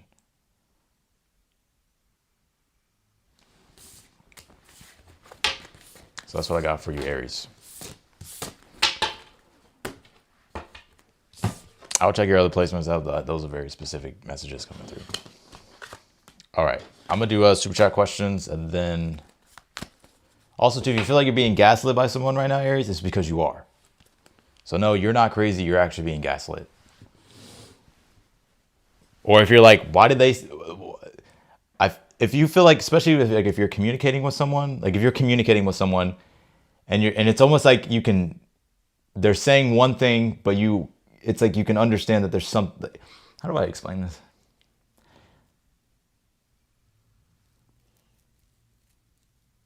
If you just feel like you're being gaslit, you probably are. I'm gonna be honest with you. You're being gaslit.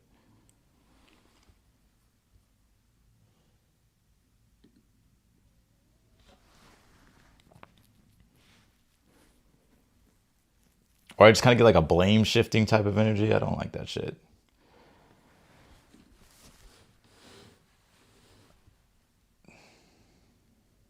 All right. So I hope that helped, Aries.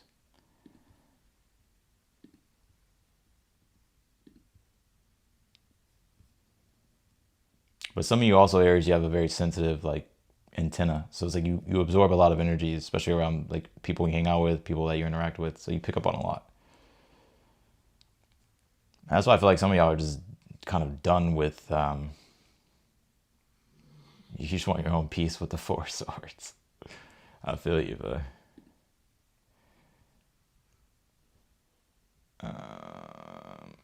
all right, I'm gonna answer these super chats, but let me go use the bathroom real quick. I'll be right back. Yo, Scream 7 comes out in fucking 4 days. I can't wait. I'll be back.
Low.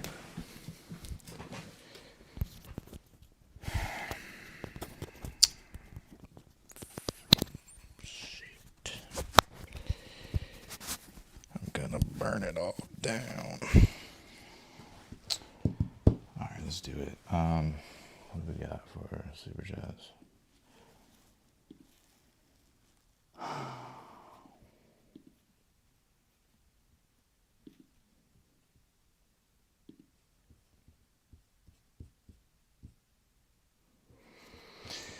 All right, Tanzi, I have to see what your question was. Y'all, please put y'all's question in the Super Chat box.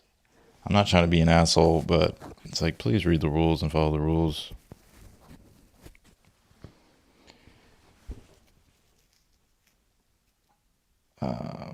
I don't know. Did you even have a question?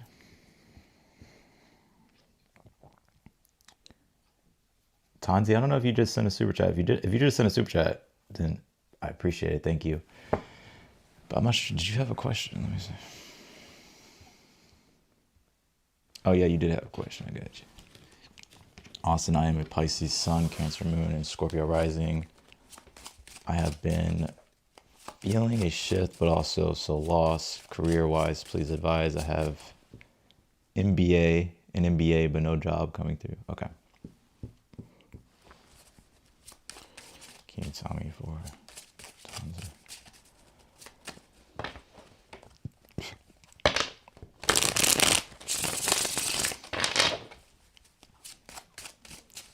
Can you tell me here for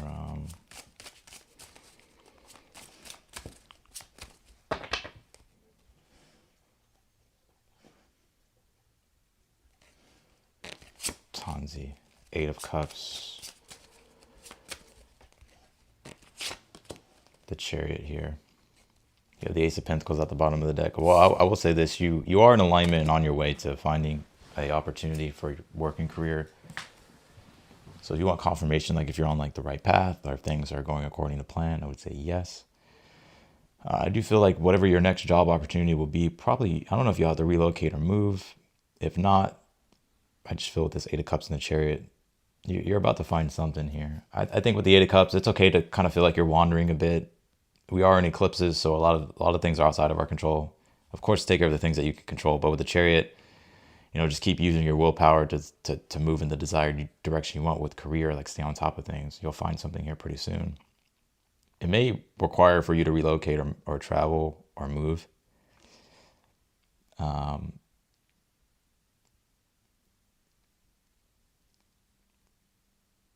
But yeah, I kind of get the message, like if you feel like you're wandering or if you're just wondering, I think that's all right for now. It's kind of like, I kind of feel like if you need confirmation or clarity of like whether or not you're moving in the right direction, you are. So I do feel like you're moving in a successful direction. You're going to find something here. But I would just keep using your willpower here. It's like, you also have to participate in this. But yeah, I do see with the Ace of Pentacles, there's something coming your way. It could be pretty soon, actually. Could be during Pisces season.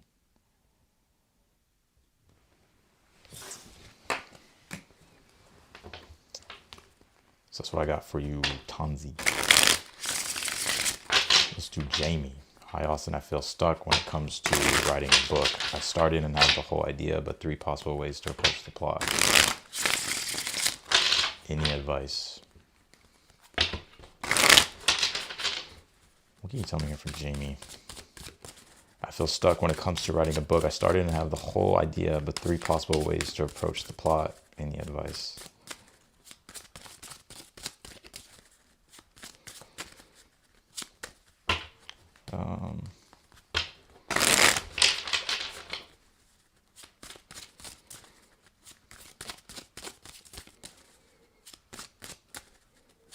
Starting out the whole idea, but 3 possible ways to approach the plot. King of Swords for the overall energy.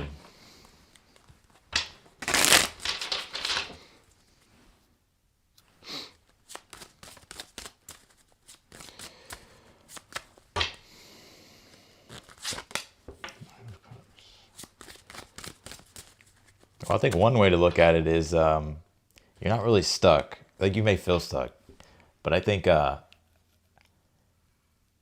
it's actually good that you have 3 different possible ways to approach it. So I don't know, that's just a message coming through really quick with this King of Swords, 9 of Cups, is that, you ever heard that phrase, like, it's better to have options than no options? Because sometimes we get confused with all the options. Well, it's better to have options than no options. And I kind of feel like for you, it's like, it's kind of good that you have 3 different possible plots instead of having none. So I don't know what that's about, but let's see here. What's the challenge here for Tanzi? You have the 8 of Cups in the challenge.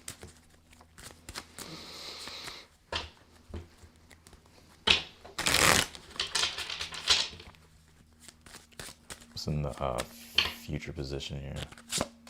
You have the Emperor. And you have the advice. The 9 of Swords as the advice here.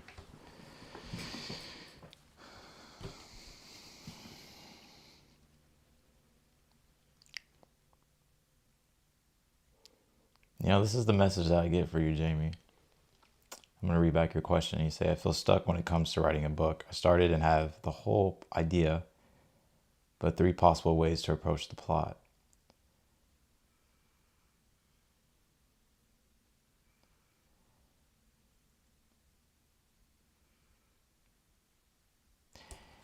So this is what I'm getting here.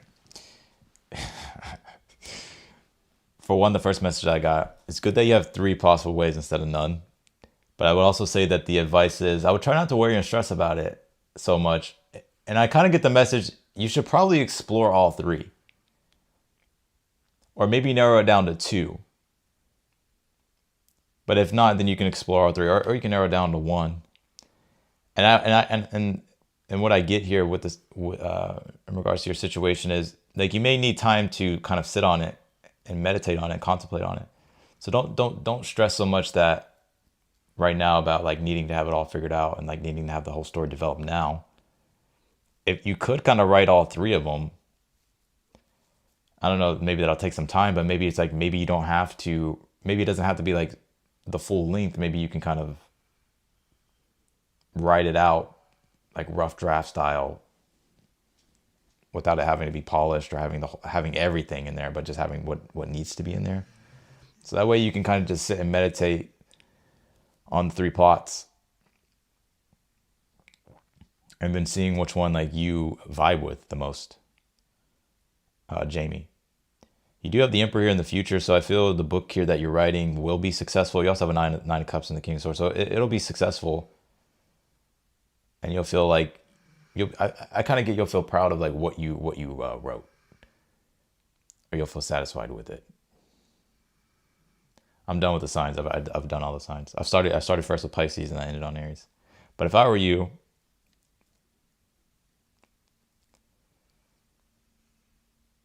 are you asking for what I think the best possible ways are? Like the plot I think you should write. But 3 possible ways to approach the plot.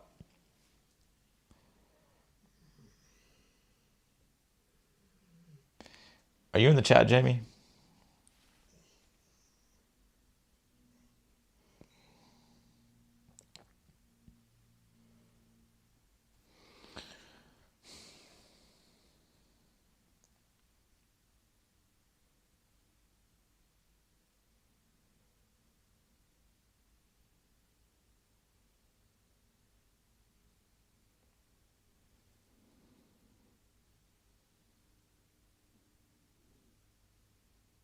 That's what I'm getting here for you, Jamie. I don't know if you're in the chat, but I would write out all 3 plots and go through them, and I would just meditate and sit with them to see like which ones you resonate with.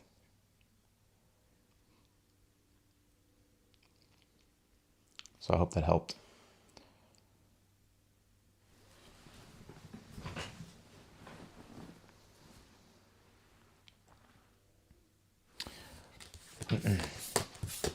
Let me know if you're in the chat, Jamie.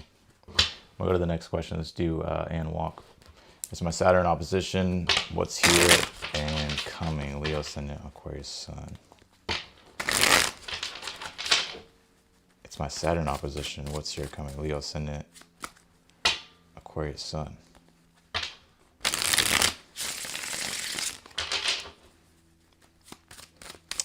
What's here coming?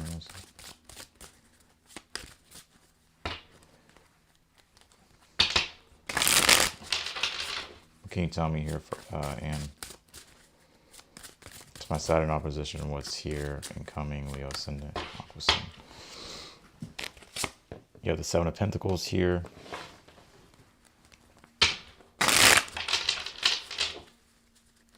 Did you hear what I said, Jamie? It's in the current energy for and Six of Pentacles.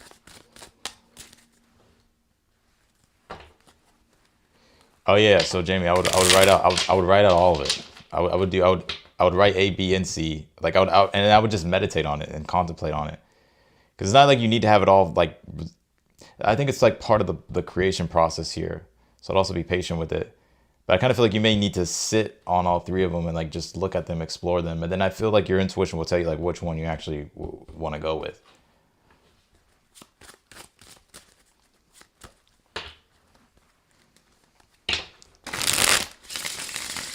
What's the challenge here? Three of Swords. What's in the future? Yeah, the Moon card. What's the advice? Yeah, the King of Swords. It's my Saturn opposition. What's your incoming?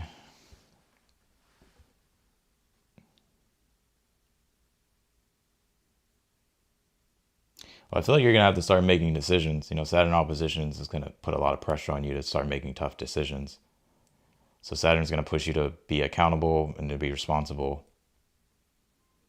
And you're going to have to start making hard choices. I feel it's not that it has to be harsh, but it's like having to make choices. King of Swords as the advice. Three of Swords is in the challenge. And it could be too, whatever heartbreak you're going through or whatever situation you feel is unfair. It's like with the King of Swords, you're gonna have to like start making tough decisions. You may kind of have to detach a little bit from your emotions and be more analytical and more logical, more rational about making decisions. Because the Seven of Pentacles for the overall energy here is, you have the Six of Pentacles though in your current energy. So if this is like in regards to like money and work and career or just your stability here, in order for things to really grow and prosper in your life, Seven of Pentacles, you're going to have to, both of Three of Swords is a Saturn card, and so is Seven of Pentacles. Like, you're going to have to really look at the reality of the situation and see, like, what's worth investing into Six of Pentacles. And don't be afraid to cut people off or to cut situations out of your life that are kind of just, like, overtaxing you. You do have the Moon card here in the future position.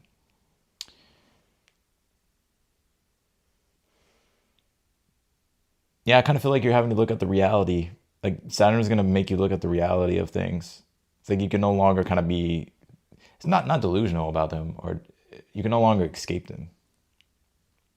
Like, this Saturn in Aries is like for everybody. Like, it's very easy to escape stuff with Saturn in Pisces, or Saturn in Pisces, Neptune in Pisces, or even feel like maybe you're just, maybe you're just unaware of like, oh shit, I didn't even know I was escaping, right? I think Saturn now and Neptune being in Aries it's really showing you like what needs to be done.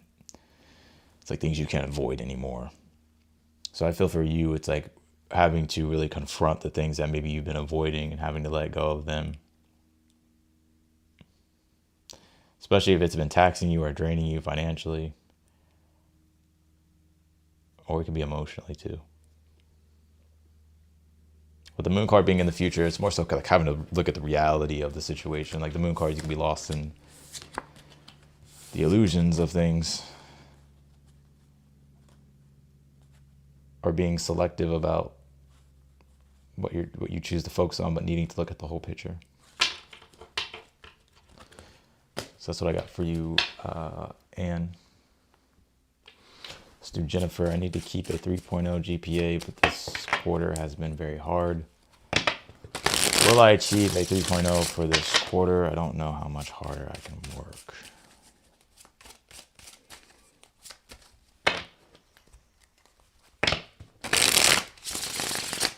Man, I wish I could play music on here. God. I need to keep a 3.0 GPA, but this quarter has been very hard. Will I achieve a 3.0 for this quarter? Will Jennifer achieve a 3.0. Pull the King of Pentacles, Five of Cups. You have the Eight of Wands at the bottom of the deck. I'm not going to sit here and tell you no, but what I will say, I don't get a very strong yes with this, but that doesn't mean it won't happen. I feel like you're going to have to dedicate yourself and remain very loyal to like your goals here. I know you're working hard here. Like you say it here in the super chat. I'm not trying to be the bearer of bad news. I'm not trying to like rain on your parade. But I'm gonna be honest though, I don't get a strong yes, but that doesn't mean it won't be a yes.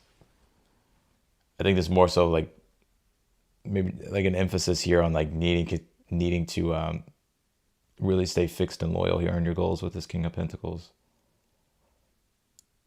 Five of Cups, try not to dwell on all the negative stuff. Try not to dwell on it's not working or I don't know if it's going to happen. I think you need to shift your focus to like being like, okay, I can make it happen, or try to find the positive in the situation. Try to surround yourself with positivity too. But it's almost like, I believe, have you ever heard the analogy of like NASCAR drivers? Like they're trained to avoid accidents. Like they're trained to, I think I'm pretty sure this is how it is. Like whatever it is that you're trying to avoid, you're not going to avoid it by looking at it. I mean, of course you got to look at shit, but NASCAR drivers, like to avoid certain things, they're told not to, like while they're trying to avoid something, they're told not to focus on what they're trying to avoid, but to focus on where they want to steer the car. So it's like, I think, now metaphorically, I think that could be a message here for you. It's like, stop trying to, like try not to focus so much on like what you're trying to avoid. Just start focusing on like what it is that you need to do and where it is that you need to go.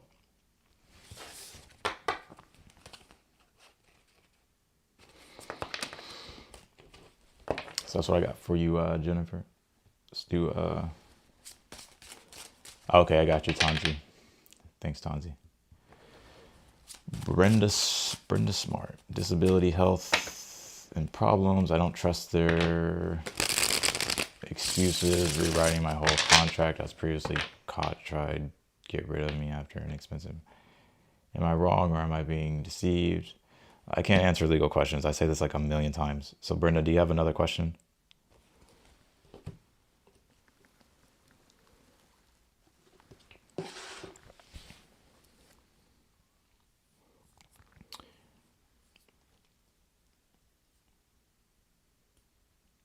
I'm gonna go to the next question though. Cassatory, how will be 2026 for me?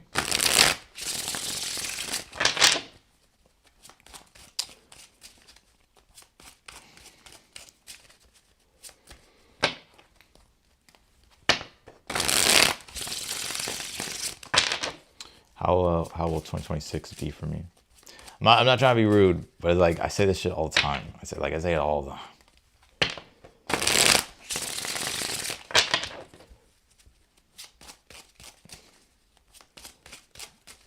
Cassatory, how will 2026 be for me?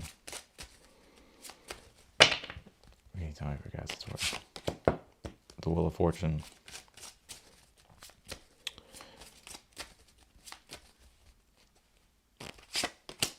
King of Wands, I actually felt pretty good. I actually feel like 2026 will be actually really good here for you. Wheel of Fortune, you may experience positive shifts. Like the Wheel of Fortune is the change in season. So like the season that you're shifting into in your life this year, or whether or not it's already happened, I feel like it'll actually be really good. I think with the King of Wands, I see you being very active in 2026. King of Wands is very active, also very confident. Also feel like you're gonna feel like you're more in control too. And if there's been any extremes with the Temperance card, I feel like you're gonna be balancing out the extremes here. I also feel like it looks really good when it comes to, it could be work or business. King of Wands. King of Wands would be the entrepreneur. But it could just, if you're not an entrepreneur, you can, if you're just in regards to work. I also feel like it looks really good here. It could even be a promotion if you do work somewhere, but if you don't and you're self-employed, this looks really good in regards to like business. I also feel like your creative spirit this year will come online with this Temperance card. I don't know if you do anything artsy, Casatori, with this King of Wands Temperance, but I feel like whatever it is that it doesn't have to be anything artsy, just whatever you really choose to create, I feel like you'll find a lot of enjoyment in, but I feel like it's just like you feeling really successful with the things that you create. And I'm not saying that there's not going to be any downs, but I think for the most part, I feel like it's an overall positive year.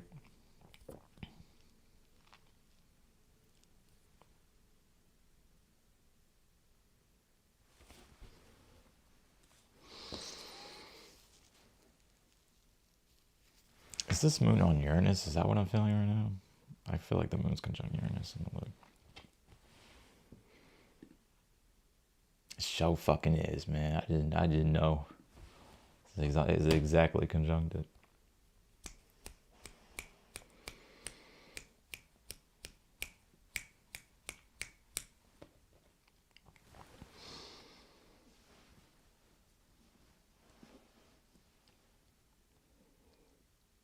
Yeah, so I'm seeing here for you. I also feel like this is gonna be you're gonna be very ambitious this year. Full of ambition. Creativity. Also too, the meaning may shift a little bit this year for you in 2026. So you may find more meaningful pursuits here, and you may feel very confident stepping into these pursuits.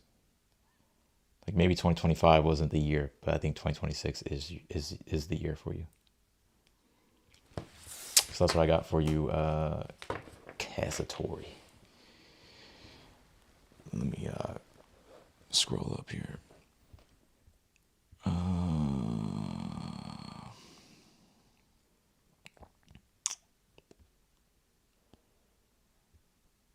Yeah, so Richmond, do you have a question? Yeah, please read the super chat rules. It's kind of pissing me off, to be honest with you. I don't know. I think I'm just in a bad mood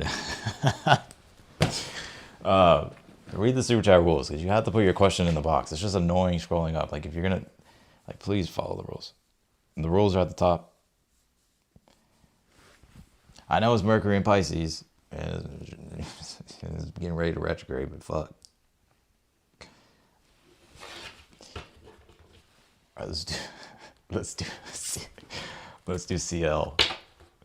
Am I meant to walk the Virgin path? Or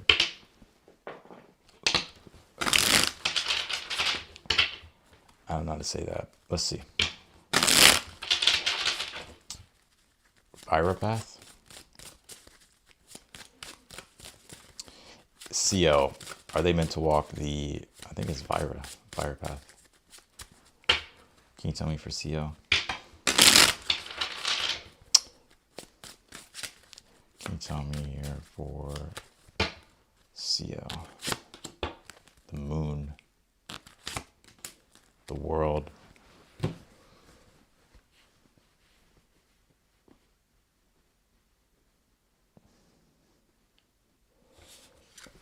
I want to say yes with this.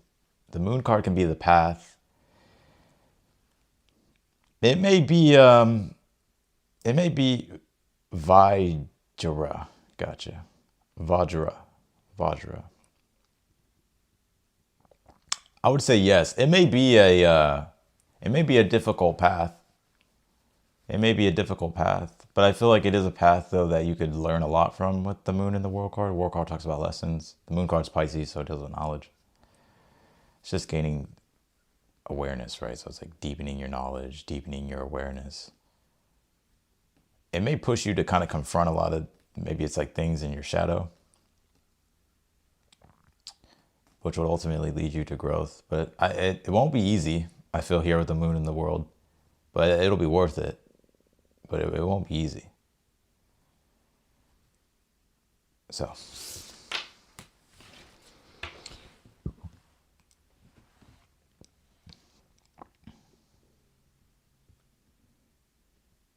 Hey, Richmond, did you have a question?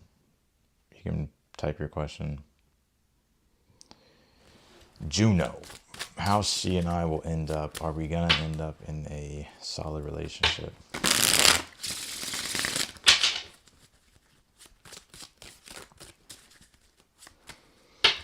If you're not sure that you even believe in it, I saw the 9 of Wands at the bottom of the deck. If you're not sure that you believe in it, I mean, you could try it still with the moon in the world.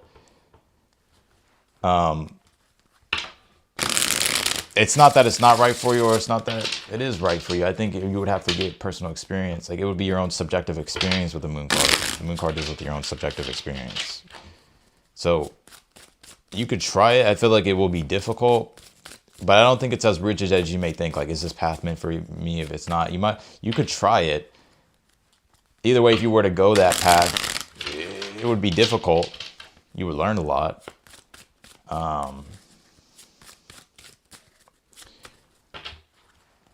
But I wouldn't commit to a path or continuously commit to a path if you just feel like you don't resonate with it after a while. So I hope that helped. Let's do Juno. How she and I will end up. Are we going to end up in a solid relationship? The Empress. The Temperance.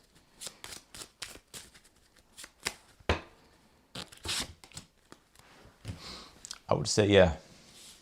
I think you will. The Empress, Temperance, then the Fool card.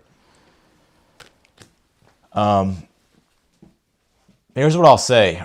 I think you will end up in a relationship with this person. The Fool card is like, the possibility for it to be something solid is there, but it's the potential of the possibility. But you have the Knight of Pentacles at the bottom of the deck, so it would take time for it to really gain, like, for the foundation to be built. But it's not a no. It's not a no. I feel like it more so leans to yes. Like, it would end up being something solid. But I would be patient with the Temperance and the Knight of Pentacles being here.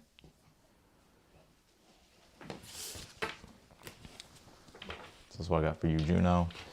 Jamie, another general question. Yeah, what's your question, Richmond? All right. Richmond, will my book find a larger audience? It is called Rolodex, and I self-published it on Amazon. Can you tell me here for Richmond?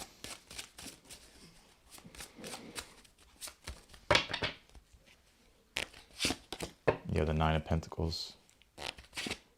I would say yes, Richmond. 9 of Pentacles, 2 of Cups.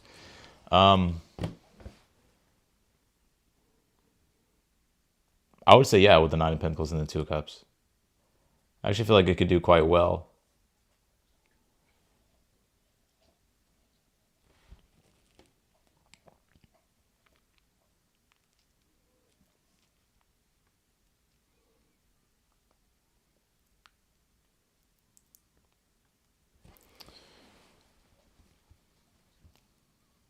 I would say yes. I actually feel like it will do. It's going to do quite well. I think I don't know if there's a way you can market it to more, so it can have more mass appeal. But if you're doing that, keep doing that. But don't be afraid to explore other audiences. I say that because I saw the 8 of Swords at the bottom of the deck, which Gemini can be like your local audience, and Sagittarius is more of like the broad audience. Which Sagittarius does the things that are broad, lofty, deals with different cultures and stuff like that, or just different backgrounds, just different genres. Like it's usually outside what you know.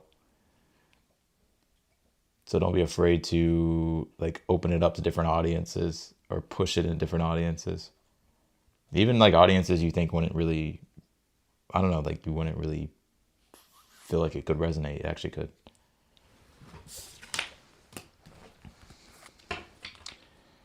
All right, CL. All right, we already answered that too. So let's see, we got Jamie again. Another question, another general question. How's my 2026 look? Can you tell me for Gemini?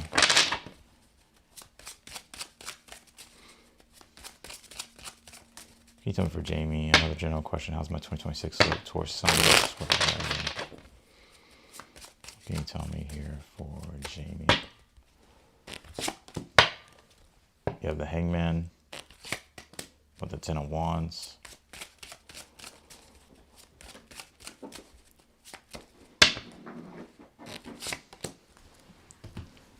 The Five of Cups. You know, Jamie, I'm going to be honest with you. I feel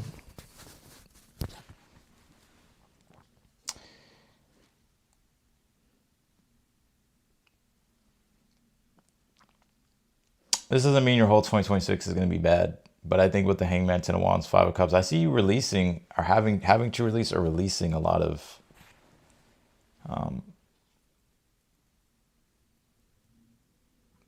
I kind of feel like there's some lessons to be learned here. I don't feel like, I mean, it could be things that happened this year, but I kind of feel like it's like a culmination of things that have happened already. So the Hangman, Ten of Wands, Five of Cups is like, for one, it's like letting go of past experiences.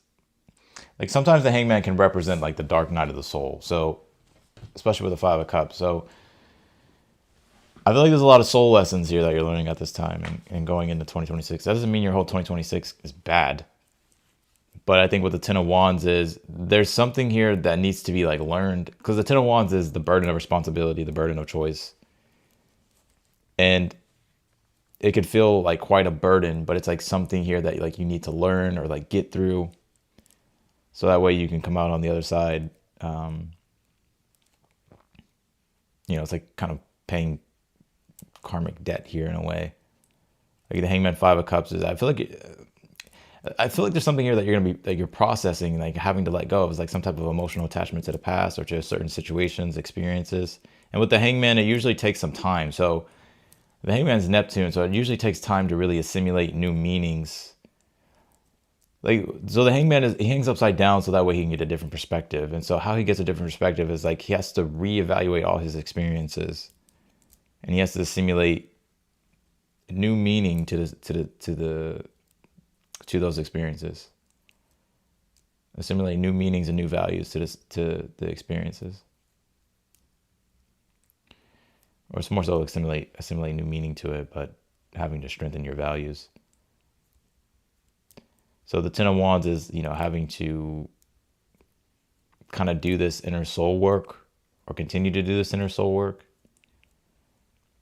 The Five of Cups, so you can kind of let go of the past experiences. That doesn't mean all 2026 is going to be bad, but like some years, it's like, yeah, this is like what I'm going through, and like it's going to take me some time to work through this. But that doesn't mean you can't enjoy your life or to have fun in 2026. But it's like there could be at this time, like you have to, like there's certain things you have to do. But also this will be a great year for you to let go of everything that you've gone through from the past. Hangman is about detaching and trying to see things from a different perspective, a different angle, so things don't have emotional control over you anymore, Five of Cups. But needing to consistently like do that with the Ten of Wands, so that way you can not fall back into like the loop of things.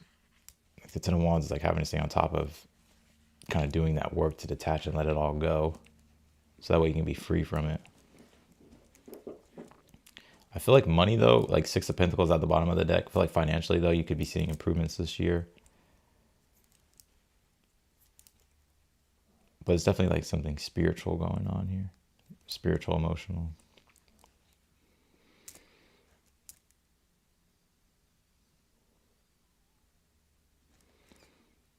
I'd rather tell you what I see than make something up.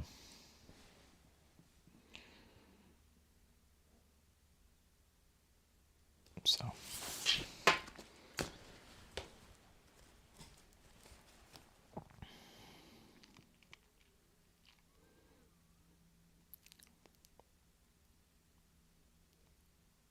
Yeah, like I kind of see you here like having to push through something or like move on from something and like to let go of something spiritually and emotionally. But like the good part about it is like it no longer has control over you, and it's like you're actually letting go of it.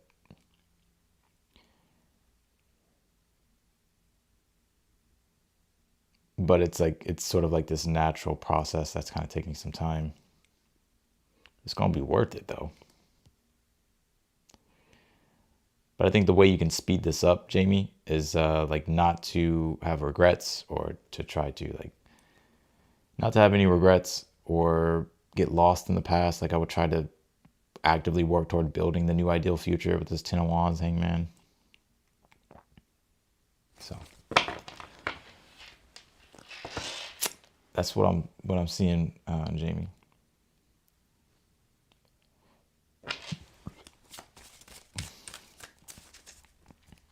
That doesn't mean your whole 2026 is going to be bad. I just feel like maybe that's just like a message you need to hear. All right, let's do Tanisha. If I quit my job, will I get something better?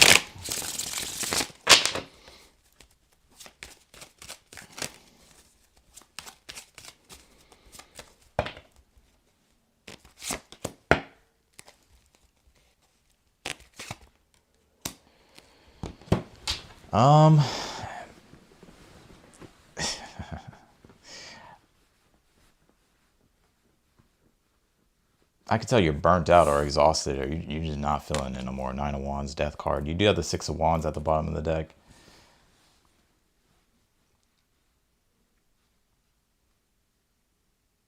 I would probably take your time when it comes to finding a job. Like you don't have to like quit your job immediately. And I do feel like you are kind of getting burnt out, or you're just exhausted being there. Nine of Wands. It's like energetically depleted. Death card. It's like you're already 1 foot out the door in a way. It is time for change, though. I will say that. So I would definitely start looking for new jobs. Six of Wands. It's kind of like how you phrase the question, too. If I quit my job, will I get something better?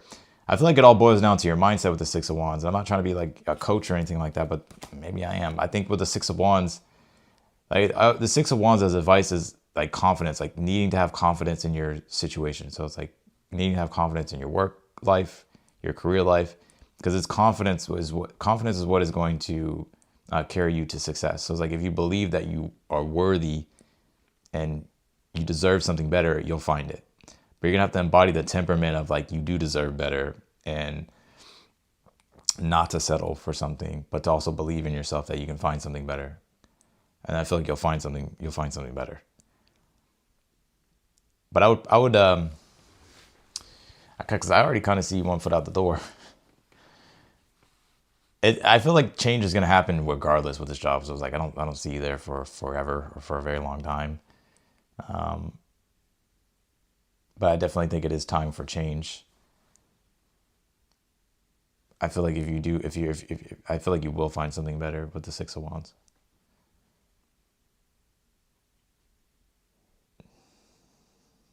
It's already sort of moving in that direction anyway, like something lining up that's better.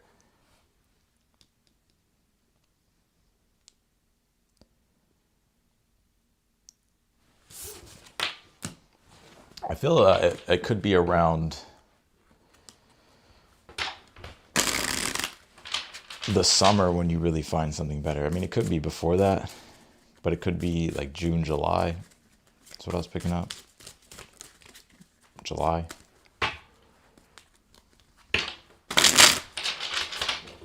Six of Wands is Leo, so it could be around Leo season.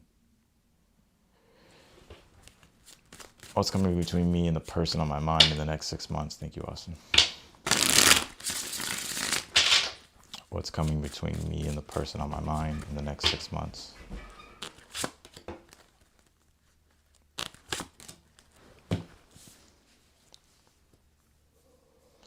Well, there's definitely going to be some type of action between you two. Someone's going to get off the fence and be more decisive and bold. Are you dealing with a fire sign? Aries, Leo, Sag? Air sign? It could be any sign. But I feel like someone's going to make a bold move here and get off the fence.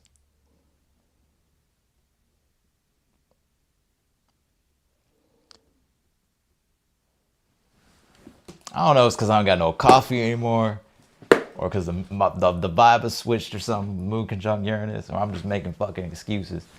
But I think I need to get some more coffee. Hold on. Or the moon's void. Oh no. We're in a void moon.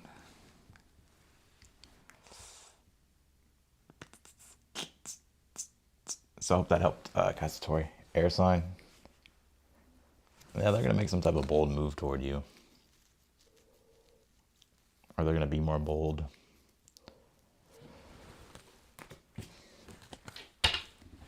All right, let's do T what's.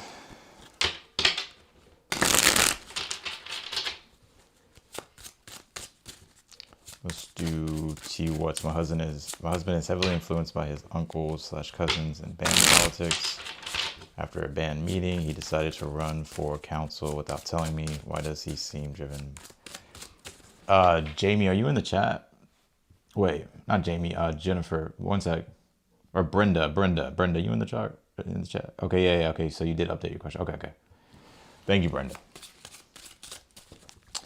Thank you. All right, let's do T what's. I'll come back. I'll answer your question. Let me answer T what's question real quick. After a band meeting, he decided to run for council without telling me. Why does he seem driven by family pressure and validation?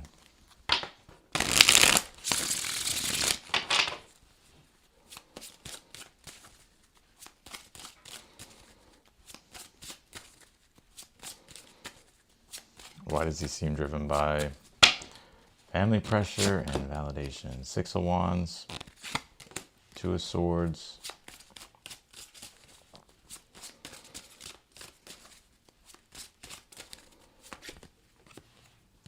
the 9 of Wands. Honestly, I feel like because he feels like it's the right thing to do, regardless of what you believe. I feel like he feels like it's the right thing to do. Because the 6, it's not like he's not just doing it for no reason. Like he has their beliefs align. So it's like he feels like it's a worthy cause or something that he believes in. I feel like he may disagree with some things, but I think overall, when it's all summed up, I feel it's like for the most part, it's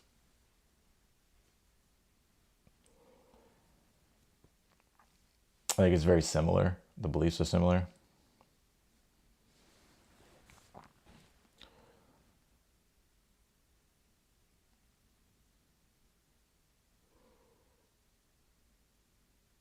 I don't know if he may feel somewhat driven by family pressure and validation with the 6 of Wands.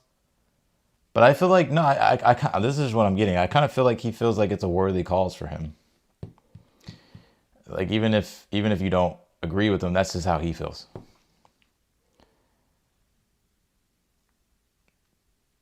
And also 6 of Wands is very like purpose driven. So like I feel like it gives him like purpose here.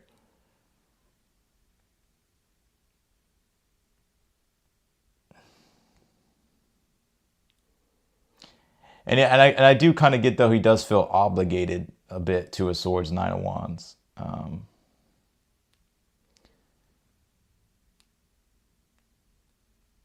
But if I had to say, I think it's because he, like, I don't know if it's like it's necessarily because of family pressure and validation. I think it's because he actually wants to do it.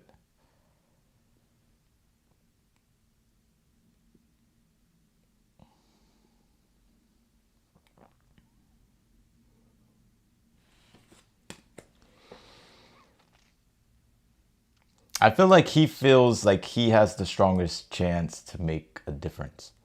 That's just what he thinks and what he feels and believes. So he feels like he can genuinely make a difference. And it kind of feels like it would be like for him to sit back and not do anything, he would feel weak by doing that. So maybe that's where the pressure comes in on him. That's just from his perspective. Like, you don't have to agree with it, but that's his perspective.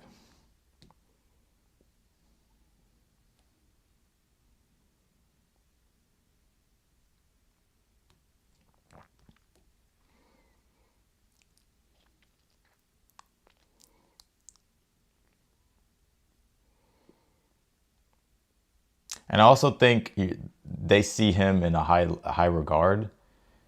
And I think there may be a little bit that plays into it to where he kind of feels like he has to live up to the standard of things.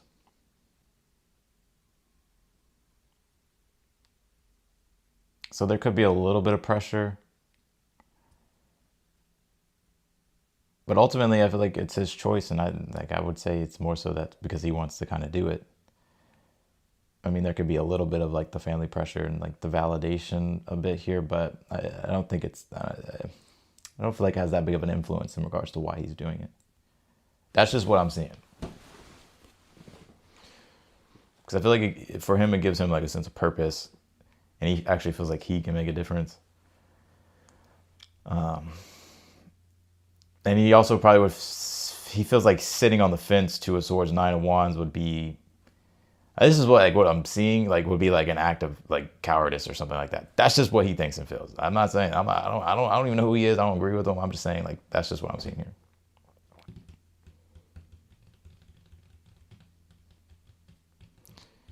But I don't see any influences of like him actually being manipulated to do this. Like, I don't really see that. So I hope that helped, T-Watts. Let me answer Brenda's question. And then I'll answer your question, Stephanie. All right, Brenda. My trust issues are way up. Can I trust what the two ladies have said and plan for me?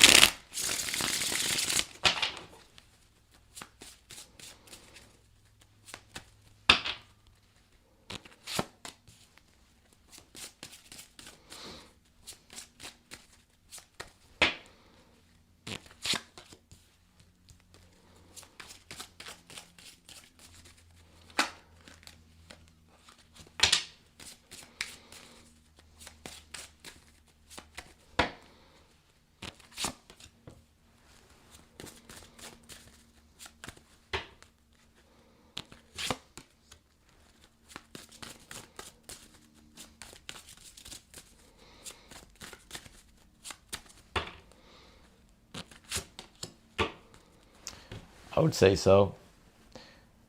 I would say so. I think you can trust. I think the Queen of Swords being in the challenge, 3 of Pentacles, the people that you're working with, like it's if you're unsure about something and you need like confirmation, or you need more clarity, or if you have any questions, like then I would do that. Like I would ask, like, because you're involved in this situation too. So it's like with the Queen of Swords, it's important for you to have understanding and clarity. So if you need to ask questions, ask questions. If you need to communicate something, communicate it. If you need to know more about something, know more about it. So that way you feel like you have clarity in the situation here. The 10 of Pentacles in the future position, 7 of Pentacles, 3 of Pentacles, Page of Swords here. So there's a lot dealing with like communication and stuff like that. I would just make sure that you're like communicating. Like if you need to know things, ask. And make sure there's transparency. If you feel like they're not giving you transparency and you feel like it's shady, then of course, then I wouldn't trust the situation. But if they're giving you transparency and they're giving you clarity and stuff like that, then I feel like, you know, but I would ask here. So I hope that helped, Brenda. But ultimately, I feel like yes. But make sure that you're involved in the situation. Like if you need to ask them things or communicate with them, ask questions. Like don't just assume things. Like if you're concerned about things, let it be known. Like don't be afraid to, you know, don't be afraid to bother them, or like, you know, like you need to have clarity yourself here.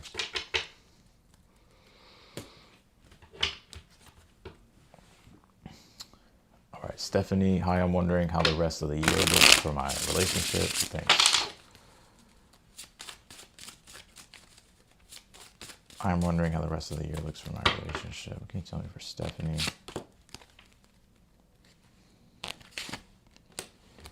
Oh, shit. He pulled the Devil and the 9 of Wands. You have the Judgment card here at the bottom of the deck. Oh, man. Oh no, mama, it's the Devil. I would say this. I would say in regards to your relationship, it's important to make sure that you're maintaining boundaries here.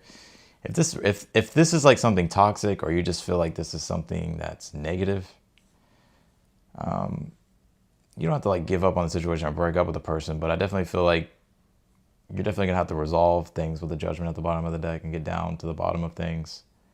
So that way You can remove whatever this negative energy is, whatever this toxic energy is. But if I had to give you an outlook on the situation with the Devil Nine of Wands for the year, I feel like this could be kind of, I don't know if it's something draining already, or you could start to feel drained by it. I definitely think it's very important to have strong energetic boundaries between you and this person, Devil Nine of Wands.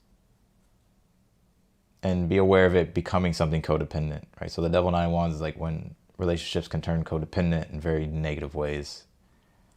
To where it's like energetically you guys are just relying on each other. So I would be aware of that. I would say don't let this situation drain your energy. You know, like I think there definitely needs to be strong boundaries, or maybe really having to look at the reality if things do become toxic or if they are toxic.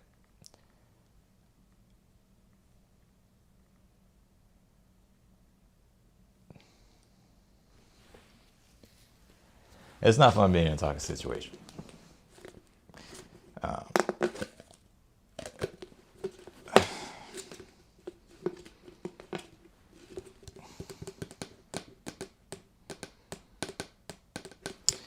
So that's what I'm getting here for you, Stephanie. I'm gonna cut off super chat questions. No more super chats. After I'm gonna finish these, and then I'm gonna get off. But I would say, Stephanie, so the 3 things just to be aware of is boundaries for one, not to become, look out for codependencies, and try not to be energetically drained from the situation. And if it's toxic, I feel, you know, if you continue with the relationship, you may not find that much improvement. I'm not saying things can improve, but you may have to, like, it's going to take 2 people to really resolve whatever it is with the Judgment at the bottom of the deck.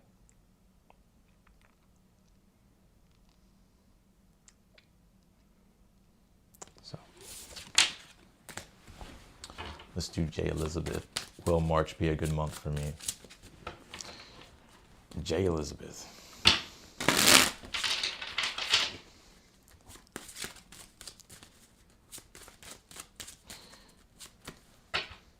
I'll just there's a big energy stepping of codependence and like feeling energetically drained or becoming energetically drained. So I would be aware of that.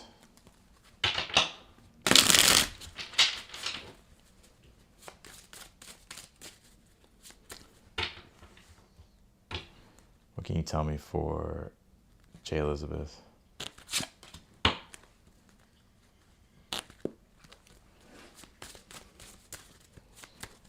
Pulled the Death card here with the Sun card. You know, I actually like this combination.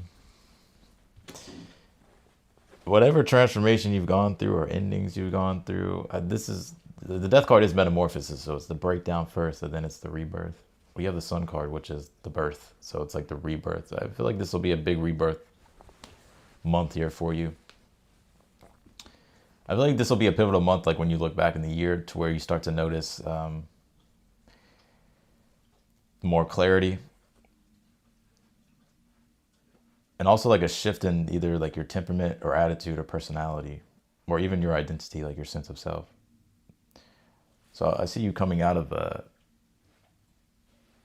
I see you going through like a rebirth here. I feel like this is just this month is like the beginning of it. So it's like you may not see a lot of things changing, or maybe you can probably notice it. But this, I would feel like this is the sort of the initiation of it. Also, too, I feel anything that has been hidden from you or that you weren't able to see before, you'll be able to see it with the Sun card this month. The Sun card can shine like just truth on situations, especially if they're past situations with the Death card.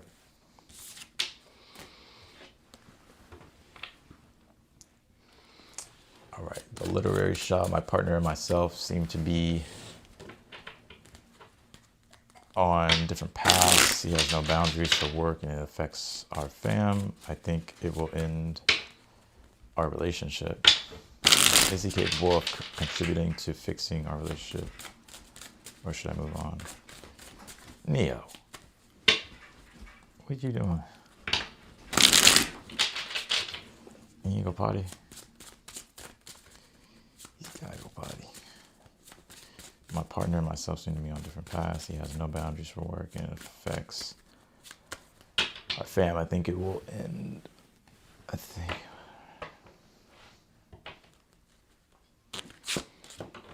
Page of Swords.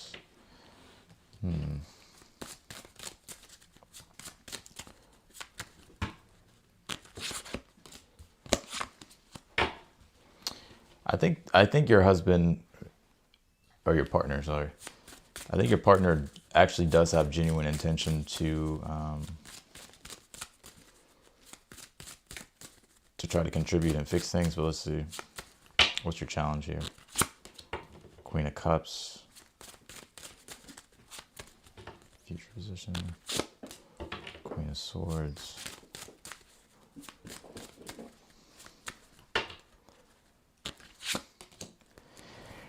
You know, I get he has no boundaries for work and it affects our family. I can see that. Queen of Cups in the challenge, Six of Pentacles. It's like the emotional needs when it comes to you, the family, home life aren't being met. I feel like they do have genuine intention here to try to communicate and work things out here with you with the Page of Swords, Six of Pentacles. Because I also saw the Six of Cups with the Six of Pentacles, which is like my combination of like your spiritual or your material and your emotional spiritual needs being met. So I feel like he wants to try to resolve things with you by trying to communicate and figure things out. Page of Swords, whether that's try to come up with new ways of doing things or just discuss ways in which they can do that. The Queen of Swords here in the future position, I kind of still see, because I also pulled the Five of Swords in the future position as well. I'm not saying that things can't be fixed or they can't be resolved, but I feel like if they keep going the way they're going in regards to, you know, nothing changing and like if the situation's not changing, then and you know, it may kind of lead to the relationship breaking apart with the Queen of Swords, Five of Swords. But I would say here that that's not written in stone. What I will say is that I feel like you two I feel like what it really comes down to is communication between you two. And I know like people hear that a lot, but I feel like it really is the communication. And whether or not they can uphold like their end of the bargain with the Six of Pentacles dealing with reciprocity.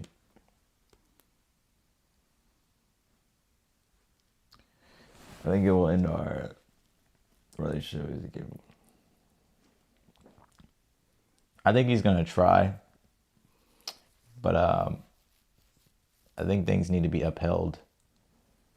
And if they're not upheld, then I kind of do feel like it's going to kind of lead to this Five of Swords of disappointment and feeling like, you know, you need to go your separate ways or just things falling apart here. Five of Swords is like broken promises. So that's what I got for you. The literary shop. All right, Siberia Cats. I wanted to know, what does Spirit want me to know? I see signs of my past sister and father often. I cry for them. I feel they are my guides. What does Siberia Cats need to know? He's right here. Neil's underneath the table. He's like my guard dog. He protects the temple while I do the work.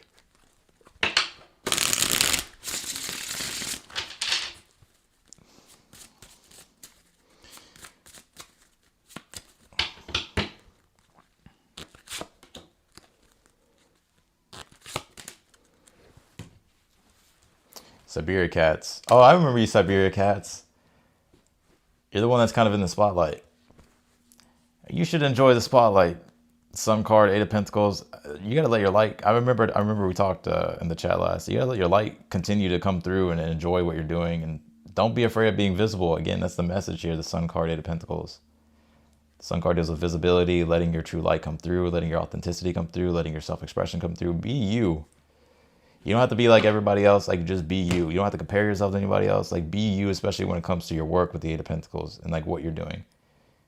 Because like the more you're you, And that doesn't mean you have to, it's like, even with the Eight of Pentacles, it's self-development. So it's like, you're going to be you, but you're also going to be you in a way in which you're going to develop yourself, become better.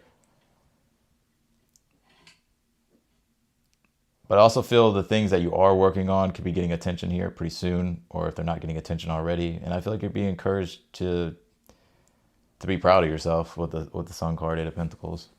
And also to have a good attitude, be optimistic. I would let yourself shine here. You got to be you, is what I get. You know, like, especially when it comes creativity wise.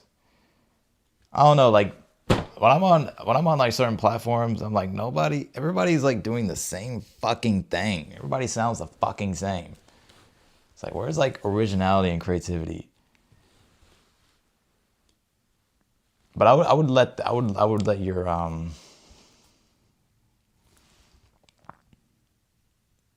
I would let your creativity really come through. I would enjoy yourself, have fun. Like, what's at the bottom of the deck? The Knight of Wands here. Be okay being bold and assertive too. Like, you don't have to be rude, but don't be afraid to be bold and assertive. It's kind of like power. Like, I wonder if you have like some type of Pluto placement in your chart. It's like learning how to like wield power. Not because it's like you're some superhero, right? Like, but just understanding like your power. Like, a lot of times, like, Pluto energy is like, for some reason it was either repressed or things dealing with trauma, like, where it's like you can be afraid of wielding your own power. You're afraid of using your power or acting on your power. Or you're afraid of being too much.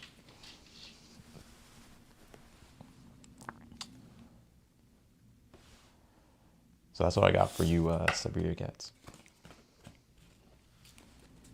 Your Pluto's Aries. Damn, you're young. What the fuck? Wait, hold on. There's no way your Pluto's in Aries. There's no way.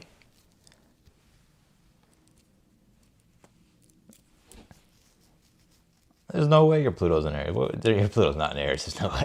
There's no way your Pluto's in Aries. Your Pluto, unless you're an alien, I don't know.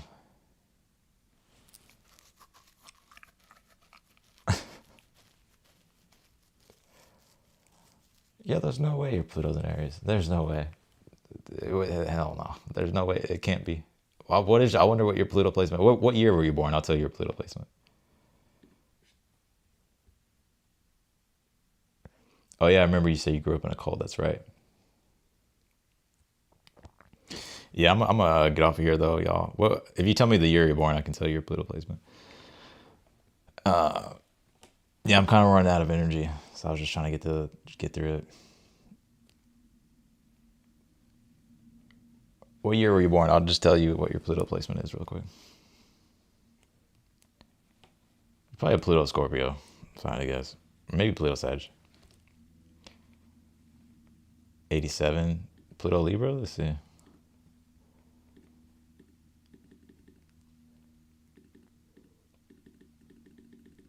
Someone will probably beat me to it. No, yeah, Pluto Scorpio. Pluto and Scorpio. You have a North Node in Aries, more than likely. All right, I appreciate everyone. Yeah, I'm gonna go ahead and hop off of here. And yeah, I'm a little tired today, y'all. But I said I was gonna go live, so I got on here, went live. But yeah, I appreciate everybody being here, and I'll see y'all in the next one. Bye, everyone.